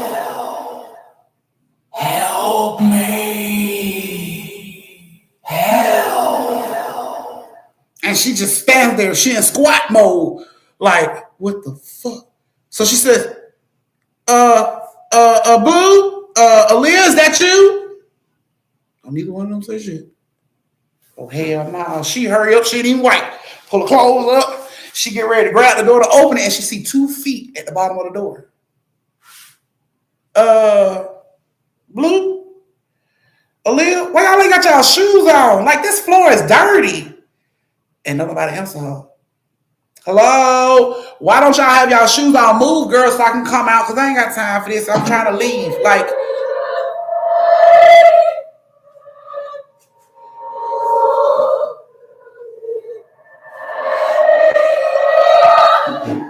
so she backs up with a toilet at, like, what the fuck? And she's looking down up under the stall, and she see one set of feet, but then she see another set of feet, like they just came straight out of the air and sat on the floor right next to the other set of feet. And she's like, okay, Blue, Aaliyah, I told y'all to stop playing. Stop playing. Nobody say nothing. The feet are still standing there, though, both sets. But go put y'all shoes on. This floor is dirty. Nobody says nothing. You know what? You know what? I'm tired of y'all. And she pushes the door open, and nobody's there. The feet are gone. There's nobody there. Like if somebody was there, she would have hit them with the door. But she pushed the door right open. That shit went right open, and the feet were gone.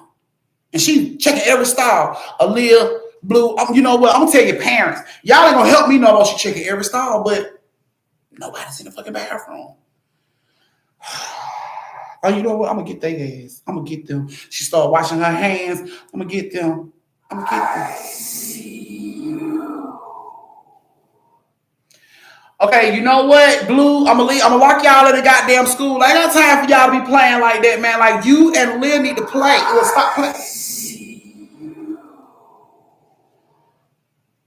You know what? She looks down upon the stalls.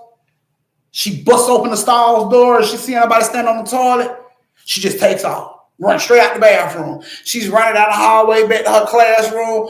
Right as she looked back to see, because she heard, so she looked back to see what it was, and then boom, she collides into Aaliyah and Blue. All of them hit the floor. Boom.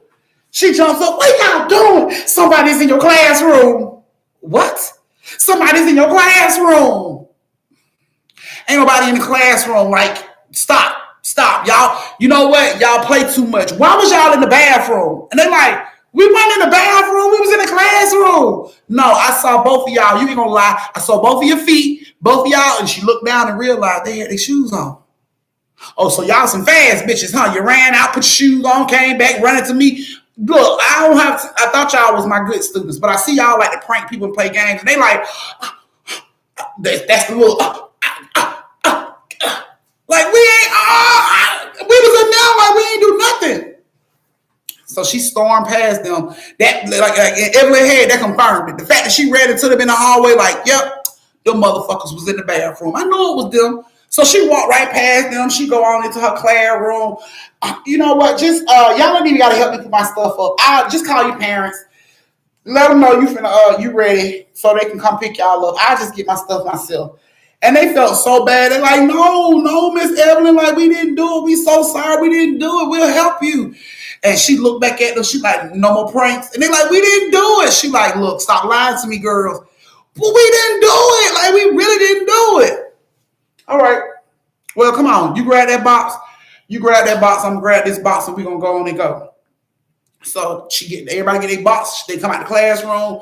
She pulled the door behind her. The door is closed. They walking down the hallway, and she just like, I'm so disappointed in y'all. I cannot believe y'all would do something like this. Y'all would just be teasing me like this, and trying to scare me. Like that's not cute. Y'all shouldn't do that. And as they walking down the hallway, damn near out the door, everybody stop, scared to look back. Evelyn looked back a little bit, but the footsteps sounded like they was coming faster. She just ran. Run! They all run. Trying to run with these boxes in their hands. She throw that shit to the side. Run! When they see her throw her shit, they throw that shit up in the air. And they run. I'm my sprint down this hallway. They run right out the side door of the school. And it's like the door's like wide open. The door swings open and they can see a dude in a black hoodie, like a black robe, hood on his head, and he is charging towards the door. Head down, but he coming fast as shit. And the door is closing. They can see him, and then the door closes. And when the door closes, you just hear like a loud pow against the door, and they jump back. And you look up, and it's like this black robed figure is beating on the door, like beating on the door. They can see this shit like they don't know how to open the door or something, but it's beating on the door. Scared the shit out of all of them. Jump straight up. Evelyn told the kids, get in my car. Y'all come on, get in my car. Call your parents, get in my car. They jumped in the car with her. She turned the car on, got ready to pull out. When she got ready to pull out, they heard the door. The same door they ran out of. They heard that shit like it squeaked, and everybody looked back, and the door was open. She hurried up and threw that shit in drive and took off. Made them call their parents on the ride. I'm dropping your kids off. You ain't got to pick them up. I'm dropping your kids off. I'm talking about I drove right onto their house, dropped them off, and she went on home. You couldn't understand that shit for the life of her. She get ready to work, and when she get to work that day, she's in the office signing in, And the principal was like, so how was after school yesterday? She was like, oh man, it was so weird. And the principal stopped and turned around. He like, what you mean?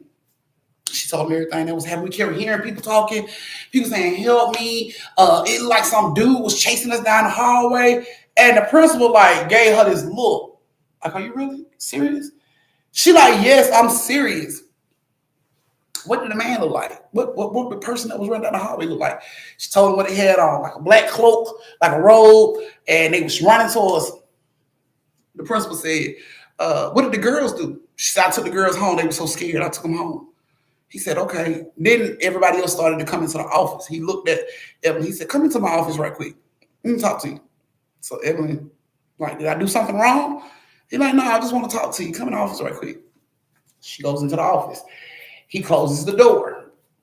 She's standing there like, are you finna fire me or something? Like, what did I do? And he like, have a seat. And she sat down. And he reached in his desk, pulled a drawer out, pulled out the yearbook from a few years ago. Opened that shit, was scanning through the pages. She like, what? Why am I here? Did I do something wrong? He like, wait, just scanning through the page, scanning through the page, scanning through the page. He stopped on the page, put the book on the table and slid it to her. He said, look. She looked down. She said, that's the road. Who is this? Who is this? And he was like, that was what he said it was the kids that was in a play that year. They did a play that year. And that was the costume for one of the plays, or for one of the characters. Apparently, this boy was supposed to be playing death in this play. And like he's showing up back and forth, you know what I'm saying, throughout the play, supposedly killing people, you know what I'm saying? So he's showing up back and forth throughout the play. Now, when it get time to for him to come out and kill the rest of the people in the play, his cue, he didn't come out. And the girl who's talking, she's like, so death is gonna get all of us. And everybody looked back, waiting on him to come out. And he don't come out. And death is gonna get all of us. Look back. And the protege came out. Not the same boy who been doing the death role the entire fucking play. The backup death dude shows up. And, of course, that throws everybody off on the stage, but they keep it going. And he was like, when it was over with and everybody took a bow, they lowered the curtains, the principal said he went back there to, find out where the fucking original, guy was. And everybody was like, they hadn't seen him. He was here, but I guess he was in a bathroom or something. We haven't seen him. So the principal didn't know what the fuck was going on. The play went on, and everybody left that night. The next morning, the principal comes in and his phone is blowing up. Like he hears it when he coming into the building. This shit is constantly ringing. It hangs up and it rings and rings and rings. It hangs up and it rings and rings and rings. So he goes into the office and he picks up the phone and it's a parent. And she's saying her child didn't come home last night. She's looking for her child. And he asked, who's your child? And her child is the original boy that was playing death. So the principal was like, that's weird. We thought he left last night because he was supposed to do the last part of the play, but he never did show up. And the parent was like, he never did come home. Shit, I'm on my way up there. So, she gets up there and they discuss it and they come to the conclusion that the last place the boy was at school. So they called the police and told the police last place he was seen was in school. So they told the teachers to lock all their doors, count all their students, and if any child is unaccounted for, send them where they need to be. If you was cutting class in PE, your ass had to go to English Miss Johnson class for this time frame so he can get count and try to figure out where this child is. So the police got them, locked in the classroom and everything, and they sweeping the halls and everything. This boy was bullied. He was bullied often in school, but nobody knew it but the kids. No adults or nothing like that see it because it never happened in front of adults. But this boy was bullied. They're combing the halls. They checked everywhere. They checked down by the boiler room. They checked everything. They cannot find this boy. Another boy comes up to the principal and tells the principal, check the lockers. Huh? Check the lockers. Why would I be checking the lockers? And the boy was just like, because sometimes kids get bullied and they get put in the lockers. Really? Yeah. So he goes to the police. He like, hey, we need to check all these lockers. And the police look just as shocked as he was. Like, really? We got to check the lockers? Ain't no kid. You sure? He like, the kid told me, sometimes they be bullying and kids end up in the locker. We need to check the lockers. It's a ton of fucking lockers in this school, but they go through it. They check all the lockers upstairs. They check all the lockers downstairs. When they get to the basketball area, get down to the gym, they go into the boys' bathroom to check the locker. Check the lockers down now. When they get down there to open up these lockers down here, they open up the locker and sure as shit, this boy falls out of the fucking locker, y'all. Like he's completely blue. He has something shoved in his fucking mouth. His hands are taped up behind him, and he was pushed into this fucking locker, and somebody closed the door. So this boy couldn't like get this shit out of his throat to try to breathe. He couldn't get it out. So the boy basically died in the fucking locker during the fucking break of the play. So the person, the cops find him and everything. They tell the principal, this is where we found him. This is how he was. And the principal he was in shock. He couldn't believe it. Like, who the fuck? I'm talking about investigation kicked off. It was real big. It was a lot of big shit behind it. But the principal ended up telling Evelyn that, ever since that happened, everybody, kids, teachers, gym, like cafeteria people, maintenance people, everybody have seen this goddamn boy in the school. And he ain't no friendly, he ain't Casper the friendly goes, hey, how you doing? No, every time he sees you, he is running for your ass. It's like the kids in school say he wants to put your ass in a locker. He want to do the same thing to you that happened to him. So when you see him, you run the opposite direction and you run as fast as you can. So she couldn't believe that shit. She was like, this little boy dead for real? And he's like, yeah, it happened a few years ago. That shit there was like, and did they ever find out who did it? And the principal said they did. Yeah, they found out who did it. And she was like, what happened? And apparently it was a girl he had a crush on that was out of his league. She was like one of the popular girls, but he got picked on. He was bullied all the time. He was not in the it crowd. And this girl, told him to meet her downstairs in the locker room. And she wanted to give him a note, I guess a love letter or some shit. And, he rushed down there in between the breaks in the play to try to get the note from the girl.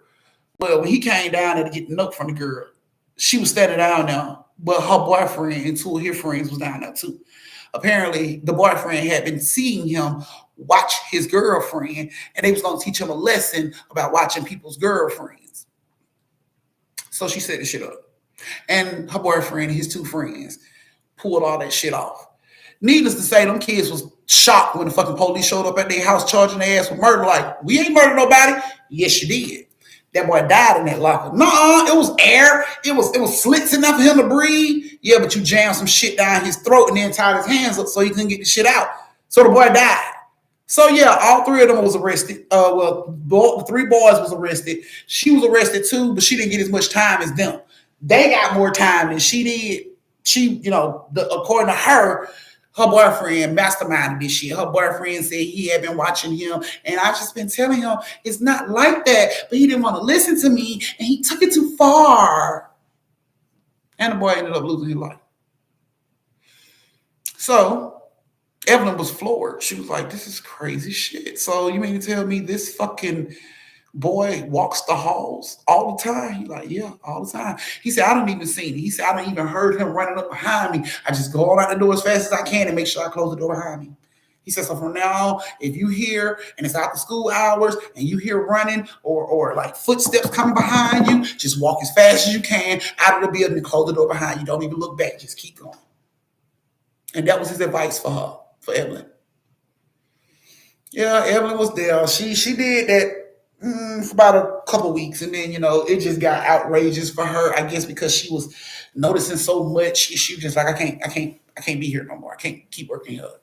And she ended up going to the middle school, which really like Blue and Aaliyah was loving that. What shit? The middle school?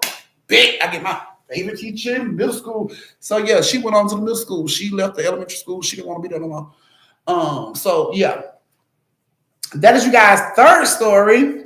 This is your brief intermission where you get to go to the bathroom, get you something to drink, tip your auntie, retwist your twisties, refill your shot glasses or your wine glasses, and meet me back here in like 3 minutes so we can go ahead and get the last story of the night. Yeah, tell me about it. Yeah, she went on to another school. She went to a middle school. So yeah. Alrighty. Oh, just to give y'all a quickie while we wait. A quick reminder. Did everybody get the reminder? Did everybody get the reminder? Do everybody see the reminder? Ah, okay. So we almost done, y'all. I'm gonna let y'all go after the last story, and then we will be good for the night. Oh, and just to let y'all know, surprise, surprise, if you didn't catch it on the page, since it's getting close to my birthday, I'm giving y'all story time every day next week. Every day next week. Since it's getting close to story time, my birthday, feeling in the give it mood. You know what I'm saying? Feeling in the give it mood. So every day next week, y'all get a story time. Not just Monday, Wednesdays, and Fridays. Next week only, y'all will get a whole week of story time. So this Friday, get all your take your ass on up to Family Dollar General, all that good shit. Get your snacks and everything you're gonna need because it's going down next week. So get everything you're gonna need. You are so welcome, Divine. Divine, you are so welcome. Now I won't teach there anymore. You so silly. And see me and Sicky having a late little baby. His name is gonna be Hell on Late Little. D-Fat gonna come get that goddamn baby. D-Fat gonna come get that baby. You know, D-Fat gonna come get that baby. They'll be like, how dare you name a child such a thing? D-Fat gonna come get that baby. Have y'all tipped your auntie? Has everybody went up and tipped your auntie?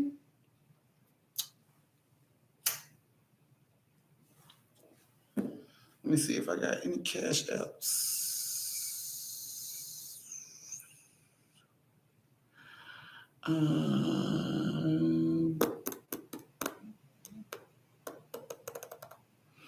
Okay. So I don't have any new cash apps. Just the same two people. Sin and Sophia. Y'all got their moderators? We'll definitely need a birthday shout out doing the live on Tuesday. Oh, you know you gonna get it. Just remind me, girl, because you know, just remind me. New members, head over to the merch shop and check out the new items. Oh my goodness, y'all. I'm finna come out with another shirt. I'm finna make another shirt. It'll drop in the merch shop. But I'm gonna go over and make another shirt. Also, I've been having people to hit me up about my shoe link on how to get the shoes. And I'm gonna drop the shoe link as well in the community page. So they are my personal. I did these shoes. These are my shoes. These are not, some Jordans or some shit. This auntie personal shoe. I made these shoes myself for us and the fam. So I will drop the link so y'all can, see the shoes, check them out. If you like, you can get you a pair. If you like a shirt or a purse or a bag or a hat or a water bottle over on the merch shop, get you one. And when you do purchase your stuff, please send me pictures of it so I can post it. So I can post my pictures of you guys looking awesome as fuck in your clothes. Also, I want to make my family shirt based off y'all pictures. So once y'all send me y'all pictures of y'all and y'all stuff, my shirt is gonna be a collage of all my family in their gear. So I'm just waiting on y'all to send me the pictures so I can make my shirt. My shirt gonna come to y'all. Do what y'all need to do. So, all right. All right, guys. So y'all, if y'all are ready for the last story of the night, give it a thumbs, give it a thumbs, give it a thumbs.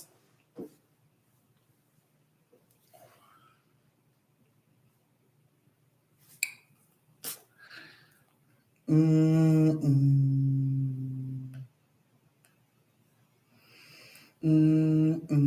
on, give it a thought. Y'all back with my story coming up. I heard my name in a minute. Yes, yo, this is your story, Pickle Rick. This is your story right here. This is one of your stories coming up. All right, let me get them thumbs. I see people still in the bathroom. Hey man, zip it, flip it, flush, sell ties, get your ass out here. We waiting on you.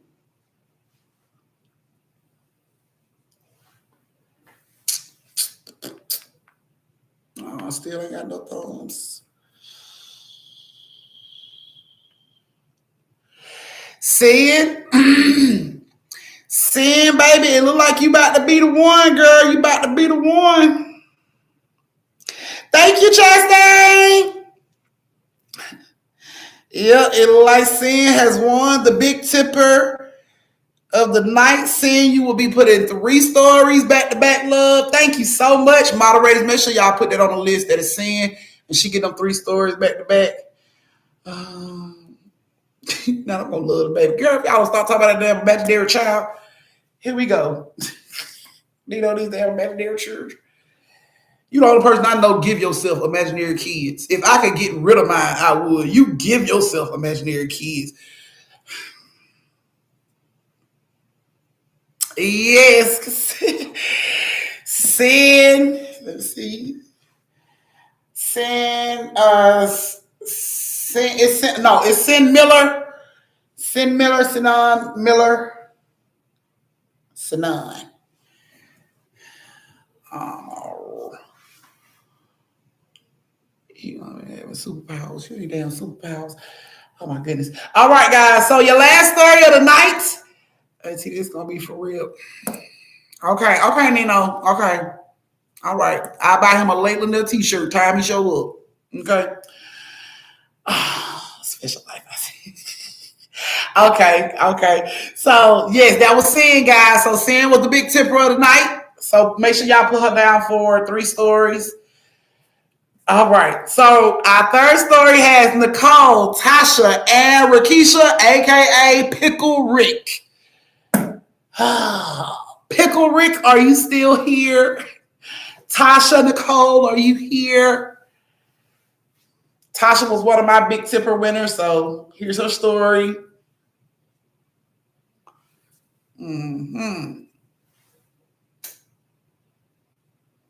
All right, guys. Well, Pickle Rick is in the building. Okay, so here we go. Have y'all ever played Knock Knock Zoom? Have you ever played Knock Knock Zoom? Let me see thumbs in the chat if you don't play Knock Knock Zoom, so I know how many people know what I'm talking about.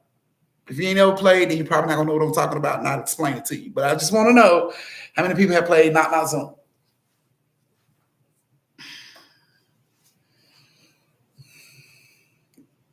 Yeah, nigga knock. Yeah, they called it that too. I don't know what they called it in your town, but it was the same shit. You did the same thing. No. No. Okay. Okay. So, nigga knock or knock knock Zoom, what we call, yeah, there you go. So yeah, a lot of people call it nigga knock, but we call it knock knock Zoom down here. So basically what you did was it had to be nighttime because you didn't want to get caught. Basically what you did was you ran up to somebody's house that you didn't know and you knocked on their fucking door and he ran and hid. Yep, ding dong ditch was another thing they called it. You know what I'm saying? So this is what the story's about. Yeah, y'all called it something else too. Yeah, okay. So Rakisha, Tasha, and Nicole, and a couple other kids in the neighborhood was out playing Knock Knock Zoom. Now they had been warned not to do this. Their parents told them not to do this because once they did this before, a parent found out where they live, where the kids lived, and told the parents that they was doing that shit. So the kids got in trouble for it. The parents told them not to do it no more. Specifically, Rakisha. Rakisha's mama was. She was drastic. She was very fucking dramatic. Everything she said was drastic as fuck. She said, Rakisha, you gonna knock on somebody's door and they gonna open up the door, blow your damn head off. Just scare the hell out of Rakisha. She like, okay, you say that all the time. You know what I'm saying? But, Tasha and Nicole and all the other friends, they wanted to do it. They like, this shit is fun. Watching people come back and forth to their door looking stupid as shit. They thought it was hilarious. So, against Rakisha's mama better judgment and against Rakisha's mama, Rakisha decided she gonna do it anyway. I'm gonna go out here and play with my fucking friends. Fuck that. She don't want me sitting in the house and be bored with her. I ain't gonna do that. I'm playing with my friends. So they start knock knock ding dong ditch nigga knocking the game. Now it's kind of dark, but it's not dark enough. It's dark enough to where you can still see my shadow. It ain't that dark. I needed to be, I can hide behind this bush right in front of your house and you can't see me type of dark. You know what I'm saying? For us to play the game. So, of course, the parents kept coming out. What y'all doing? Like nothing. We just sitting out here talking. Okay. Parents keeping an eye on their head. They know. So they chill, just sitting there. Get a little dog outside. All right, bet. So the kids instantly come over the game. We finna do it. Rakisha, Tasha, Nicole, and all the other kids, they in a group, they in a little huddle on the porch. Like, so who else we gonna hit? Rakisha was like, y'all know Miss Johnson stay up the street. What Miss Johnson? Man, biology Miss Johnson. What? I ain't know she stayed in the neighborhood. That bitch failed me twice. You lied. I'm like, yeah, she stayed up. I seen her the other night. Her husband come home. My parents just come home from the grocery store. We was in the car and we rode by and her husband was standing outside. Oh. So that helper thought she was just gonna fail me twice and she wasn't gonna have nothing to pay. She wasn't gonna pay for it. They do Miss Johnson. Tasha was like, I don't think we should do that. Y'all know Miss Johnson kind of old. We shouldn't do that. Nicole was like, I agree with Tasha. Rakisha was like, I ain't never had no problem with Miss Johnson. Miss Johnson ain't never done that to me. I passed all her tests, her class. I ain't never had no problem with Miss Johnson. You know what I'm saying? But the other kids was like, I hate that bitch, man. She called my parents that time I could. She got me in trouble. She got me grounded right before prom. Like, they had deep hate. They had deep hate for Miss Johnson. But Rakisha was like, that Miss Johnson ain't never been a problem with them. You know what I'm saying? So they were fine. But the kids wanted to go do Miss Johnson house, so Rakisha was like, let go. Tasha and Nicole was telling them, like, I don't think y'all should do this. Like, y'all, what if her husband there? He gonna come out and shoot and blow out their heads off. Rakisha like, you sound just like my fucking mom. Ain't nobody gonna shoot our heads off. We kids. We kids. Stop tripping. You being drastic. Stop tripping. You being drastic, Tasha. Nicole like, I don't think she being drastic. I just think it's being honest. I mean, what if they do come out with a gun or something? Then what? Oh my goodness. Like, ain't nobody, have we ever got shot in all these years we've been doing this shit since we stayed over here? Ain't nobody ever pulled a gun on that. Like, why y'all being so fucking negative? If you're just scared and you don't want to do it, just say that. I'm not scared. I mean, we used to do this shit all the time and you know that. I'm not scared. I'm just saying she's a little older, you know what I'm saying? You might scare her. Well, you know, let's find somebody else's house to do. Little boy was like, nope, I told you, she failed me twice. She gonna answer for that shit.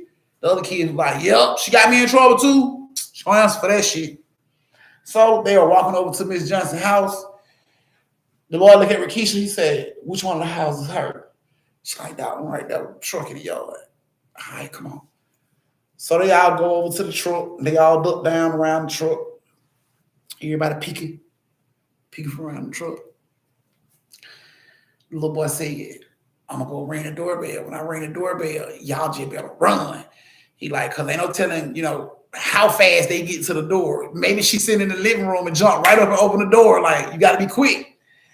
So everybody was like, okay. Tasha was like, I'm not feeling this shit, Rakisha. I'm really not feeling this. And Nicole was like, this ain't right, Rakisha. Rakisha was like, man, tell them that. I ain't the motherfucker ringing her doorbell. It's them. Tell them that. Just as she say that, the little boy ring the doorbell and he run. Everybody running. They all scatter. Run across the street, hiding behind people's cars and trees and shit, and they watching. And they see the door open. They see Miss Johnson come out. She look. She come back in. She closed the door. All the kids started laughing. We made that bitch miss her letter on Wheel of Fortune because she ain't come to the door. Okay. So Rakisha was like, all right, we done did Miss Johnson. Let's do somebody else. The little boy like, nah. I want to get Miss Johnson again. I told you she failed me twice. So I'm going to get her ass twice. Nicole was like, no, you done already got her. Like, let's just leave it alone. Go on to the next house. The boy like, no. Tasha like, you should listen. Like, that's probably why she failed your ass, because you ain't listening. Like, let's just leave this lady alone. The little boy was like, no. One more time. And then we can leave her alone. I just want to get her ass twice like she got me. Fine, man. So they all ran back over to the truck again. They ducked down. Everybody peeking around the truck. I don't see nobody looking at the windows. See no blinds, no curtains moving. Little boy like, all right, I'm finna go. Y'all ready? Cole like, I don't think you should do this. He like, man, stop being a hater, man. Are y'all ready? Fine. So he gets up, creeps around to the door, rings the doorbell, and they all take off running again, run across the street. Oh, yeah, across the street, they hide. Everybody peeking. Miss Johnson comes to the door again. She comes out, she looks, she don't see nobody. She yells out, stop playing at my door, I'm gonna call the police. She goes back in the house. She closed the door. They all laugh about it. Ha ha ha, you know. Tasha Nicole ain't laughing. They don't find that shit funny. They just like, are we done with her house now? Let's go to another house. And the little boy was like, nah, let's go see if she's scared. How the fuck we supposed to see if she's scared? Let's go peek at her window and see if she's scared. Man, you doing too much, man. Like, I'm finna go. Like, I'm ready. This ain't even fun no more. He like, I promise. After we look in the window, we can just, you know what I'm saying? We can go to the next house. I promise. And I won't make no more. I won't say nothing else about it. For real. I promise I won't say nothing else about it. All right, man, come on. So they all creep back across the street. They duck down behind the truck. Run down the side. They get on the side of the house. Everybody on the side of the house, they sliding and creeping on down. And the little boy was like, this is the bedroom. I think it's the bedroom. Come on. So he goes up under the window to get on the other side. Now you got Rakisha, Tasha, and Nicole stand on this side of the window, and then the little boy and the other kids on this side of the window. So he like, so everybody like leaning and looking, and you can see Miss Johnson on her bed. She's sitting on the foot of her bed. The window is on this side, so they can see like the left side of her body. They see her sitting on the bed, and she reaching down, pulling out something and eating it. Like she's digging in a pot or some shit. You know what I'm saying? A bowl or something on the floor. And she just keep reaching down, you know, laughing at her TV. Ha, ha, ha. And they looking at this shit. And Rakisha was like, see, she wasn't even scared. You out there talking all that shit. She wasn't even scared. And the little boy was like, man. And then all of a sudden, you hear Miss Johnson say, and she gets up and she turns the light on in the room. Now they can see her hands is covered in red shit. Her hands are covered in red shit. Like, she's she choking. So every time she touch her chest, you can see these red handprints on her chest. Like, the fuck? So now everybody is zoomed in. Like, what the hell is that? Nicole, Tasha, fucking Rakisha, the little boy, his friend, everybody looking through the window. Like, what the fuck is that on her hands? Like, what is that? They all just staring, and she rushes over. She rushes over and picks up a glass of water or whatever it was, and she drinks it. She leaves these same red, nasty handprints on the glass. She sit that shit down. She sit back down. She started reaching back down the pot again, eating this shit. They can see like juice, all this shit dripping from her hands. She just eating. And the little boy like, what the fuck is that? She's like, I don't know. Like, Tasha, did you see what it was? And Tasha was like, I don't know. Was it strawberries or watermelon or something? Like, I don't know. Nicole was like, that shit didn't look like no damn strawberry. Strawberry don't make your hand look like that. Like, my hand ain't never been that fucking red, eating no strawberry. Like, oh, damn fucking strawberries. Like, what the fuck is that? So the little boy was like, look, y'all, do what I'm gonna do. I'm gonna go ring her doorbell again. They like, no. He like, shh. I'm gonna ring her doorbell again. Ring her doorbell, you know, kind of see if y'all can, you know, kind of see what's in the fucking bowl or something. You know, something. Rakisha like, nah, man, it don't fucking matter what's in the bowl. Let's just go. He like, nah, man, that shit is weird. She could be a fucking alien or something. We could be living as though we could be getting taught by an alien. You want to get taught by an alien? And they like, ain't no fucking alien. Like, what the fuck is she eating then? Give me a good explanation for what she's eating, and we could go right now. And Tasha, Nicole, and Rakisha was standing there trying to figure out what the fuck can make your red hands red like that? All that drippy shit. So Rakisha was like, maybe she eating hot wings. Maybe that's hot wings. Maybe it's hot wing sauce on her hand. The little boy like, who the fuck eat hot wings with sauce all over their hands, smeared on front and back of their fucking hands? Like who? She stuck her arm in the fucking the fucking barbecue sauce to eat these damn wings? Like no, that's not You gotta come up with something better than that. And they just sitting up thinking like, I don't know what the fuck it could be. He like exactly. So what I'm finna do is I'm gonna go ring the doorbell. Ring the doorbell. Y'all try to see if y'all can see anything in there. All right, fine. So they all standing there, you know what I'm saying, waiting, watching her ass study digging whatever the fuck she's digging in. Eat. All of a sudden you hear, dum dum. And she gets up. She wipes her hands on her spread. All this red shit all over her spread. She wipes her hand real good on the spread. And then she gets up. And she goes to the door. Now, Rakisha and them is like, okay, Tasha, I'm gonna pick you up. When I pick you up, see if you can see what's on the floor. Okay, hurry up. So they picking her up, and she looking, and she like, ew, it look like some type of meat. It look like some type of fat meat. Like, ew. Like, ugh. And they're like, what? She like, put me down. They put her down. Rakisha like, let me see. So they pick Rakisha up, and Keisha looking.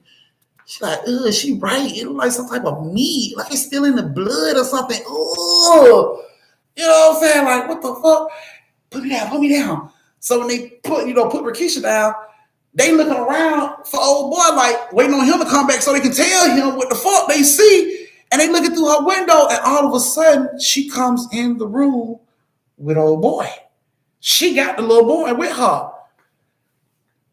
And she got him by his shirt like this.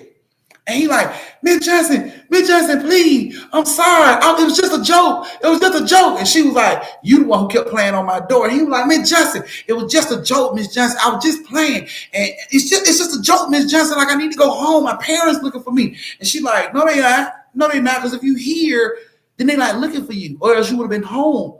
And Rakisha and Tasha and Nicole, they watching this. The other kids, they all watching this shit through the window. And she like, why are you playing on my door? And he like, Miss Johnson, I'm so sorry. Like she still got his ass jacked up in the room. And he looking at her like, Miss Johnson, I'm sorry. She like, you should be ashamed of yourself. And he put his head down and he was like, ah! And he jumped back. And she, still had it closed. She like, come here. He like, what is that? And she like, just come here. She pulling him over like closer to her. And he's like fighting like, no, Miss Johnson. And she picks up some shit and she like, boom. And he was like, hit the floor. Boom. He was out. And Rakisha was like, oh.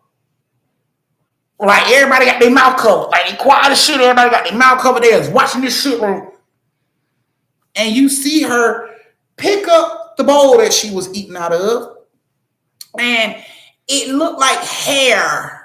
Like a scalp was hanging out the bowl, just like a flap of meat with hair on that shit was hanging out the bowl. And Rakisha seen this shit and it's like, you know what I'm saying?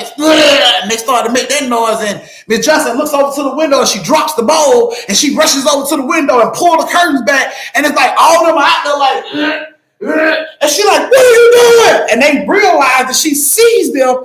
And everybody just takes off running. Like they don't even run back to the front. They run through backyards, behind people's houses as fast as they can. They get home, everybody report what they saw. Miss Johnson just hit Johnny across the head and she finna kill him. And the parents are like, you talking about sweet Miss Johnson? Yes, Miss Johnson, she got that boy and she finna kill him.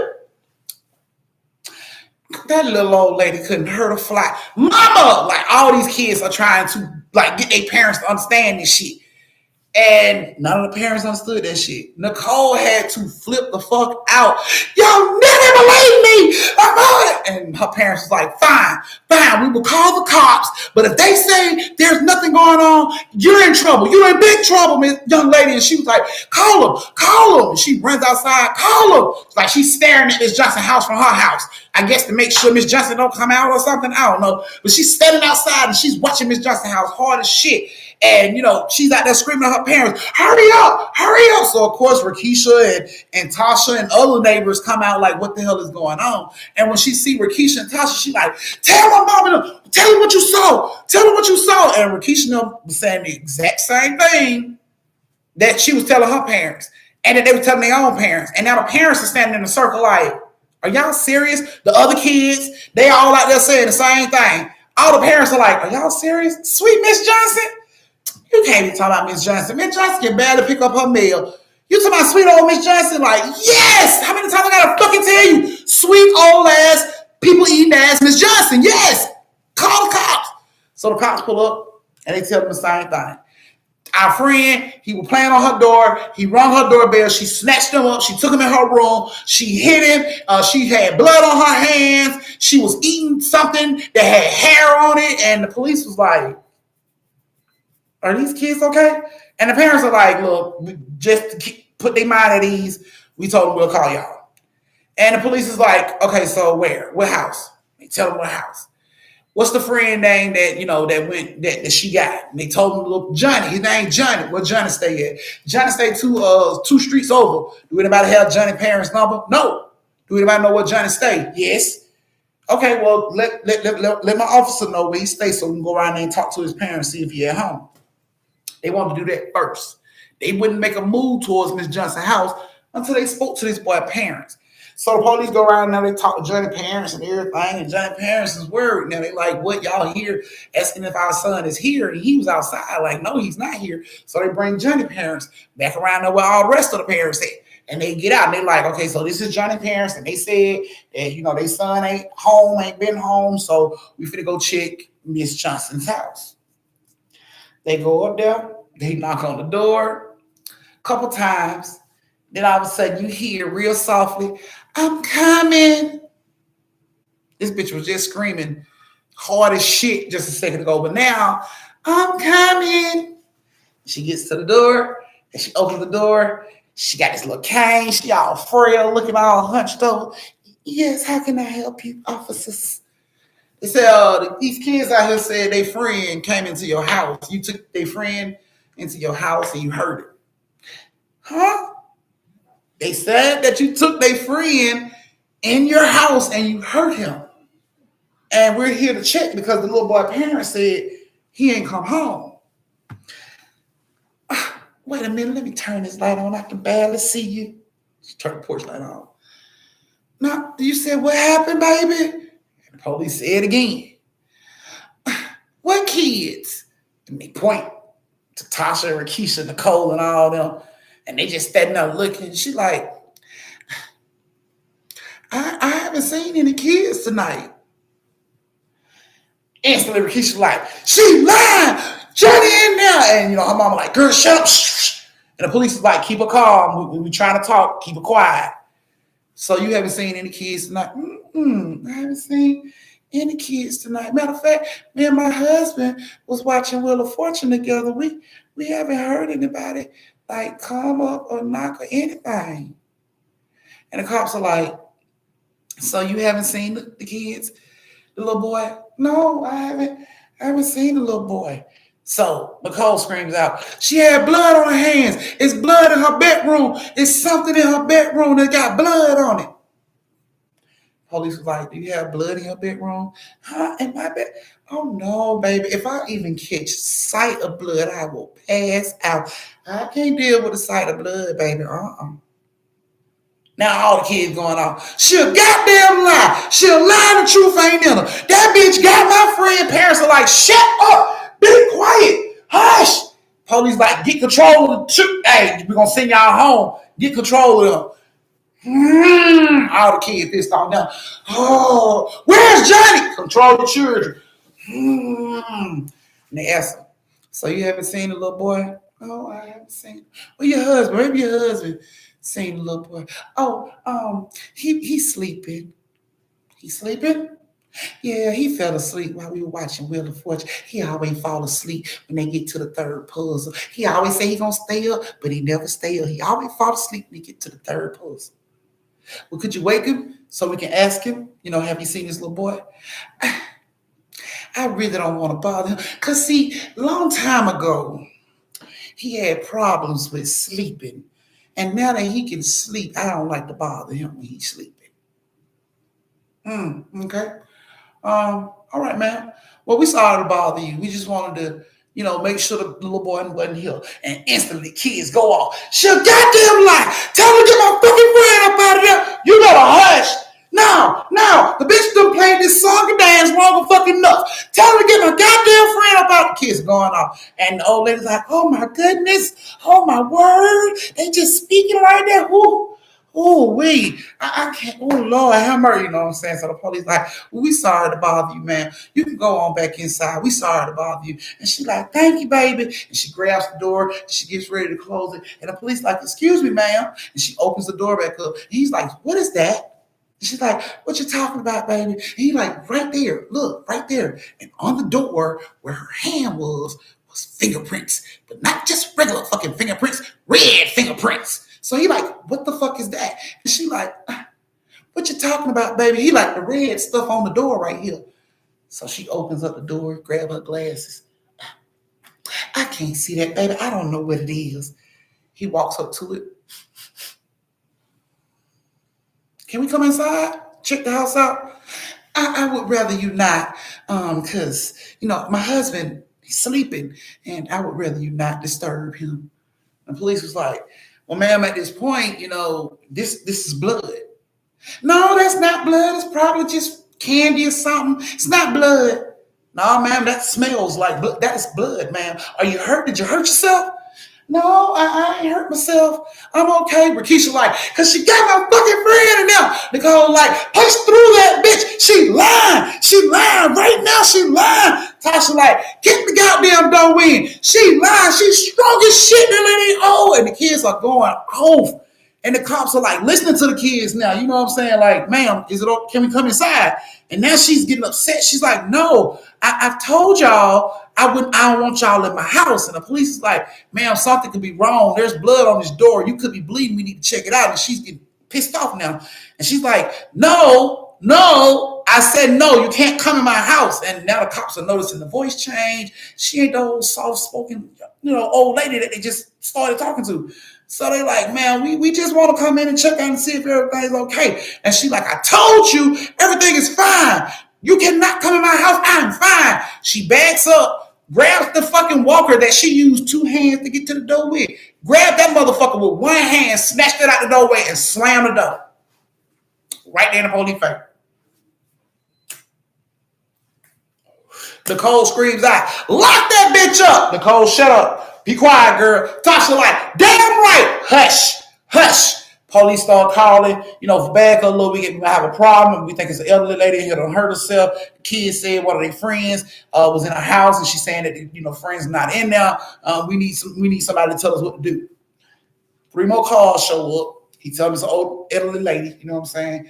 And because she's elderly and old, they have to do they got to do a welfare check. The cops say they seen blood on her. So at this point, they got to do welfare check. So they knock on the door several times. She never did come to the door. The police got a warrant to kick the fucking door in. They kicked the door in because they thinking she did hurt herself and maybe she done passed out or, laid out somewhere and don't know that they knocking on the door. So to try to save her life, they come on into the house. They kick the door in. Now, when they get in the living room, everything is clean and tidy. Flowers, everything is wiped down. Look real tidy. When they get in the hallway, it's a fucking bloodbath. It's blood all on the walls. It's blood all on the ceiling. It's blood all on the bathroom floor. It's blood all on the carpet in the other bedroom. It's blood everywhere in this fucking house, y'all. So when the cops see this shit, they like, ma'am, screaming for her, ma'am. And Miss Johnson comes to the door. She in her bedroom. She's standing in the doorway with her gown on, blood all over the gown all of a sudden. And the cops are like, ma'am, you hurt. Let us help you. And they rush and try to get to her. She slams the door in their face. Ma'am, they hit the door. Boom, ma'am, boom, kick the door. When they kick the door open, y'all, it is blood and pieces of bodies, chunks of meat, all on this fucking floor, all like spread out on this fucking floor. Johnny little ass ain't nowhere to be found on the fucking floor anywhere. They are like, oh my God, it's like the cops couldn't believe the amount of blood that was in there. You know what I'm saying? They can see that it's a big person, that's missing these body parts and shit. They start to like look around, and when they count like on the side of the bed, there was Johnny. Johnny had a gaping hole about this big in the center of his stomach. It looked like she started with a knife in his navel and sliced up and just was sticking her hand in. And then police got in there, looked at all that blood and shit, and they looked up. And Johnson had was nowhere to be found. Nowhere to be found. They went in the bathroom. She had a bathroom in her room. They went in the bathroom, checked the bathroom, checked the shower and shit. Nowhere to be found. Cops said they never seen her come out, like out from in front of the house or anything like that. Nothing. Window was wide open, but the cops said they never saw her. Miss Johnson was never seen again. That was her husband that her ass was indulging on in that goddamn bedroom. And she had, I guess she took Johnny ass as a late night snack. I don't know. But Johnny didn't make it either. But nobody knows what happened to Miss Johnson. She never showed back up at the school. They never saw her in the neighborhood again. The cops can't even believe. They searched the area for weeks looking for her because they thinking, so elderly lady, she might be hurt. She probably done died out here in this weather. You know what I'm saying? Never did find Miss Johnson. Never did find her. You could tell Miss Johnson was gone. Miss Johnson didn't even come back for her last check. Miss Johnson had a whole checkup at the school. She never did pick it up. And I know this because the police surveillance the fucking school. They like, if she gonna go anywhere, she gonna need money. Her ass gonna come up here and get this check. They watched the school for a good 2 weeks to see if she would come pick that check up. She never did come pick the check up. So, Miss Johnson has been classified as dead. Even though they didn't find a body. Based off her age of what the cops said and the weather at that time of the year and her being in nothing but pajamas, they figured she's dead. So Miss Johnson was classified as dead. Even without a body, they classified her ass as dead. They like this 80-year-old woman out in cold weather with nothing but a pajama on, no shoes, no socks, barefoot, thin ass pajama dress, no bra, underwears, and she's out in 50, 40, 30 degree weather, day in and day out. Nobody ever see her ass. So they chalk it up to she died. Although there's never been any proof of that. That's what the story is. She died. So you see a sweet old lady on a walker, and she talking to you as sweet as she can be. Be careful. You may have just ran into Miss Johnson. You don't want to run into her because Miss Johnson ain't looking at you like a friend. She ain't looking at you like a companion. She's looking at your ass like a Happy Meal. So like I know, steer clear of all old women between the ages of 80 and 100 that walk on fucking walkers with the sweetest, kindest little voices. You better be careful because your ass probably just walked up on Miss Johnson and don't even know it. The first time you offer to take this bitch groceries in her house, your ass could become an entree. So, like I know, be careful. She got strong. She's strong as shit. She's strong. So, be careful. 80 to 100, walking on a motherfucking walker with the sweetest little voice and frail looking. That is Miss Johnson. You better be careful because they never did find much. So, yeah, 9 out of 10. That's why I'm telling y'all she might be in a whole new state. That's why I'm letting y'all know. If you run across a little old lady between the ages of 80 and 100, she's on a walker and she, got the sweetest little voice. Yeah, hey baby. Yeah, your ass better be careful. Because she ain't looking at your ass. She ain't calling you, oh, you look so sweet. She ain't saying that shit because you actually look like a sweet person. She looking at your ass like a fucking airhead. She looking at your ass like a box of Jolly Ranchers, bitch. You better be careful. Be careful. You don't want that. Be careful. What year this happening? This happened in 2016. So Miss Johnson ass is still up and running. They never found the body, so if I ain't seen the body, the bitch ain't dead to me. They can classify dead all they want to. They can put the bitch in the obituary out on the Sunday paper. I'm still not classifying this motherfucker's dead until I see the body. But they've already classified her as dead. So be careful. When you see these little old ladies walking up on these cane, you better be careful. These bitches caught diesel strong. You know these old women ain't had dick since dick last had them. So you know how strong motherfuckers get when they don't have that release. So you walk up on Miss Johnson as you want to, and she ain't had that release since she was like 43 years old. That bitch is cock diesel. She can probably kick your ass to the moon and back. So be careful. Be careful. Don't fuck with Miss Johnson. Okay? Don't fuck with none of these old people. They ain't had no dick. They ain't had no splash. You don't want that strength. That strength, you don't want that Thor strength wrapped around your motherfucking arm, throwing your ass around the room because they ain't had none. So be careful. Don't say Auntie didn't warn you. Just let you know now. I hope you guys like the stories that we had tonight. And I greatly appreciate you guys staying here with me and spending time with me for story time, so we can tell these creepy ass stories. I greatly appreciate it. I love all you guys individually. We will have our next story time on Friday, but next week y'all get story time every fucking day because I love y'all. Y'all get story time every day next week because I love y'all and because it's getting close to my birthday. Don't forget to tip your auntie one last time. And just another reminder.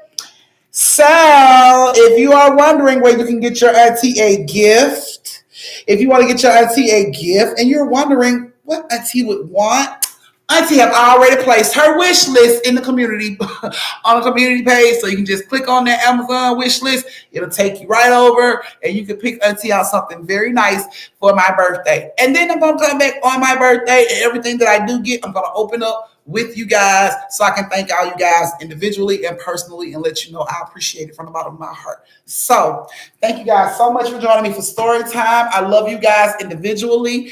Please stay safe. Please social distance and don't slap the sleeves off a bitch unless she earns it.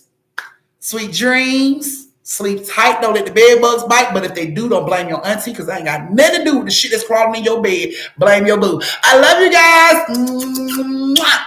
Good night.